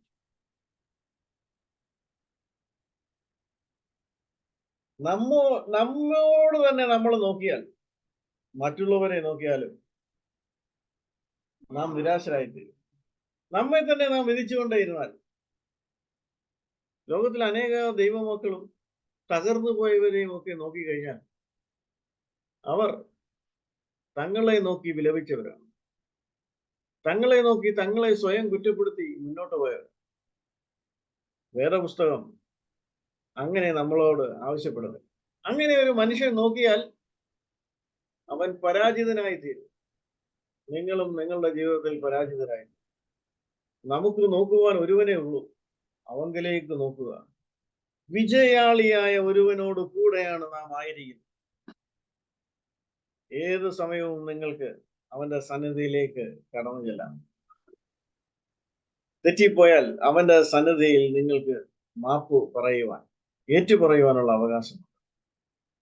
ആ സമയം തന്നെ യഥാസ്ഥാനപ്പെടുത്തുന്ന ദൈവസ്നേഹം നിങ്ങൾക്ക് രുചിച്ചറിയുവാനുള്ള അവകാശം. അതുകൊണ്ട് നിങ്ങൾ നിങ്ങളെ നോക്കി വിലപിക്കുവാൻ, നിങ്ങളുടെ ഇന്നലകളെ നോക്കി വിലപിക്കുവാൻ, നിങ്ങളുടെ ബലഹീനതകളെ നോക്കി വിലപിക്കുവാൻ ദൈവവചനം നിങ്ങളോട് ആവശ്യപ്പെടുന്നില്ല. മറിച്ച് അവങ്കിലേക്ക് നോക്കുക, അവന്റെ ഉന്നത ശക്തി പ്രാപിക്കുക, വിശ്വസ്തരായി നിൽക്കുക. വിളിച്ചവൻ വിശ്വസ്തനാണ്, അവൻ നിങ്ങളെ വഴി നടത്തുവാൻ പ്രാപ്തനാണ്. ആ ആത്മശക്തി അവൻ നിങ്ങളിലേക്ക് പകരും, നിങ്ങളെ നയിക്കും. അവൻ നിങ്ങളെ ഈ ലോകത്തിന്റെ അന്ത്യം വരെ, ക്രിസ്തുവിന്റെ വരവ് വരെയും, അല്ലെങ്കിൽ നിങ്ങളുടെ അന്ത്യനിമിഷം വരെയും കാക്കുവാൻ പര്യാപ്തനാണ്. അങ്ങനെ വിശുദ്ധീകരണത്തിൽ ജീവിക്കുവാൻ ദൈവം നമുക്ക് ഇടവരുത്തട്ടെ എന്ന് പ്രാർത്ഥിക്കുന്നു. നാം രണ്ട് കാര്യങ്ങൾ പഠിച്ചു. ഒന്ന്, നാം നീതീകരിക്കപ്പെട്ടവരാണ്. സ്വതവേ നീതീകരിക്കപ്പെടുവാൻ ഒരു മനുഷ്യനും സാധ്യമല്ലാത്തതുകൊണ്ട് ക്രിസ്തുയേശുവിന്റെ ക്രിസ്തുയേശു നീതി നിവർത്തിച്ചു. പാപത്തെക്കുറിച്ചും നീതിയെക്കുറിച്ചും ന്യായവിധിയെക്കുറിച്ചും ബോധ്യം വരുത്തുമെന്ന് കർത്താവ് പറഞ്ഞിട്ടുണ്ട് യോഹന്നാന്റെ സുവിശേഷം. നീതി സ്വർഗത്തിൽ നിന്നാണ് വരുന്നത്. നീതീകരണം നമുക്ക് ദാനമായി നൽകി. വിശുദ്ധീകരണത്തിലൂടെ നമ്മെ വഴി നടത്തി മഹത്വീകരണത്തിലേക്ക്, അല്ലെങ്കിൽ തേജസ്കരണത്തിലേക്ക് നമ്മെ എത്തിക്കുന്നു. ആ തേജസ് പ്രാപിച്ച് നിത്യതയിൽ തേജസ്സിന്മേൽ തേജസ് പ്രാപിക്കുന്നവരായി. കിരീടങ്ങൾ എന്നൊക്കെ നമ്മൾ വായിക്കുന്നുണ്ടെങ്കിലും അതിന്റെ യാഥാർത്ഥ്യത്തിൽ വരുമ്പോൾ അതെല്ലാം തേജസ്സാണ്. തേജസ്സിന്മേൽ തേജസ് പ്രാപിച്ചവരായിരിക്കും. നിത്യതയിൽ ലജ്ജിതരായ അവസ്ഥയുണ്ട്. നമ്മുടെ പണികൾ വെന്ത് അഴിഞ്ഞു പോകുവാനിടയാകും. നമ്മളുടെ പണികൾ ശോധന ചെയ്യുമ്പോൾ അത് ഉരുകിപ്പോകുന്ന ഒന്നായി, അത് അഴിഞ്ഞു പോകുന്ന ഒന്നായി, അത് കത്തി ചാമ്പലായി തീരുന്ന ഒന്നായി, അത് പണിയുവാൻ ഇടയായി തീരും. നമ്മുടെ പണികൾ നിന്നാൽ മാത്രമേ നമുക്ക് തേജസ് ലഭിക്കുകയുള്ളൂ. അപ്രകാരം മുന്നോട്ട് പോകാൻ ദൈവം നമ്മെ സഹായിക്കട്ടെ എന്ന് പ്രാർത്ഥിക്കുന്നു. അടുത്ത ആഴ്ച ഗ്ലോറിഫിക്കേഷൻ ഒരു 10 മിനിറ്റ് പറഞ്ഞതിന് ശേഷം നമുക്ക് റോമാലേഖനത്തിന്റെ ഇൻട്രൊഡക്ഷൻ എടുക്കാവുന്നതാണ്. ഇന്ന് ക്ലാസ് നമുക്ക് അവസാനിപ്പിക്കാം. പാസ്റ്റർ ജോസഫ് ചാക്കോ പ്രാർത്ഥിച്ച ആശീർവാദം പറയാൻ സാവകാശമുണ്ടോ? Okay sir. Praise the Lord. പരിശുദ്ധനായ ദൈവമേ, സ്വർഗീയ നല്ല കർത്താവേ, അനുഗ്രഹിക്കപ്പെട്ട സന്ധ്യാവേളയ്ക്കായി നന്ദിയോടെ സ്തോത്രം. ഞങ്ങളുടെ ജീവിതത്തെ ഒരിക്കൽ കൂടെ അങ്ങയുടെ കരങ്ങളിൽ സമർപ്പിക്കുവാൻ, അങ്ങയോട് അടുക്കുവാൻ, ഞങ്ങളുടെ ജീവിതത്തിൽ വരുന്ന കുറവുകളും ബലഹീനതകളും മനസ്സിലാക്കി അത് ക്രമീകരിച്ച കർത്താവെ ഞങ്ങൾ വിശുദ്ധിയെ തികയ്ക്കുവാൻ, ദൈവഭയത്തിൽ തികവുള്ളവരായി തീരുവാൻ ദൈവം സഹായിക്കണമേ. ഞങ്ങളുടെ നിത്യത നഷ്ടപ്പെട്ടു പോകാതെ, അങ്ങ് ഞങ്ങൾക്ക് തന്നിരിക്കുന്ന സന്തോഷം ഞങ്ങൾ നഷ്ടപ്പെട്ടു പോകാൻ ഇടയാകാതെ, ഞങ്ങൾ പരാജയപ്പെട്ടു പോകുവാൻ ഇടയാകാതെ, കേൾക്കപ്പെട്ട വചനം ഞങ്ങളെ പഠിപ്പിച്ച തിരുവചന സത്യത്തിന്റെ മുമ്പിൽ എളിയവരെ എല്ലാവരെയും സമർപ്പിച്ച് പ്രാർത്ഥിക്കുന്നു. അങ്ങയുടെ ദാസനെ ദൈവമേ വചനം പഠിപ്പിക്കുവാൻ അവിടുന്ന് ബലപ്പെടുത്തിയല്ലോ. അങ്ങയുടെ ഭൃത്യനെ കുടുംബമായി ദൈവം അനുഗ്രഹിക്കണമേ. ചെയ്യുന്ന എല്ലാ ശുശ്രൂഷകളും ദൈവത്താൽ മാനിക്കപ്പെടുവാൻ സ്വർഗമിടയാക്കണമേ. ഞങ്ങൾ ഒരുമിച്ച് മനസ്സ് തുറന്ന് അങ്ങയുടെ ദാസനെ ഞങ്ങൾ അനുഗ്രഹിക്കുന്നു, ആശീർവദിക്കുന്നു. ഇപ്പോൾ തൽക്കാലം പിരിയുന്ന അങ്ങയുടെ കൃപാ സാന്നിധ്യം കൂടെ ഇരിക്കണം. സ്വർഗം പ്രാർത്ഥന കേട്ടല്ലോ. മത്സ്യയുടെ വലിയ നാമത്തിൽ തന്നെ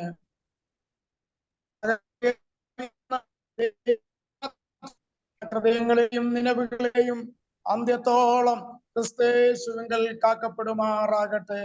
ആമേൻ, ആമേൻ, ആമേൻ. Thank you all of you. Praise the Lord. Thank you all. See you in the next class. Thank you very much. Thank you, sir. Thank you. Okay, thank you sir. Thank you. God bless you.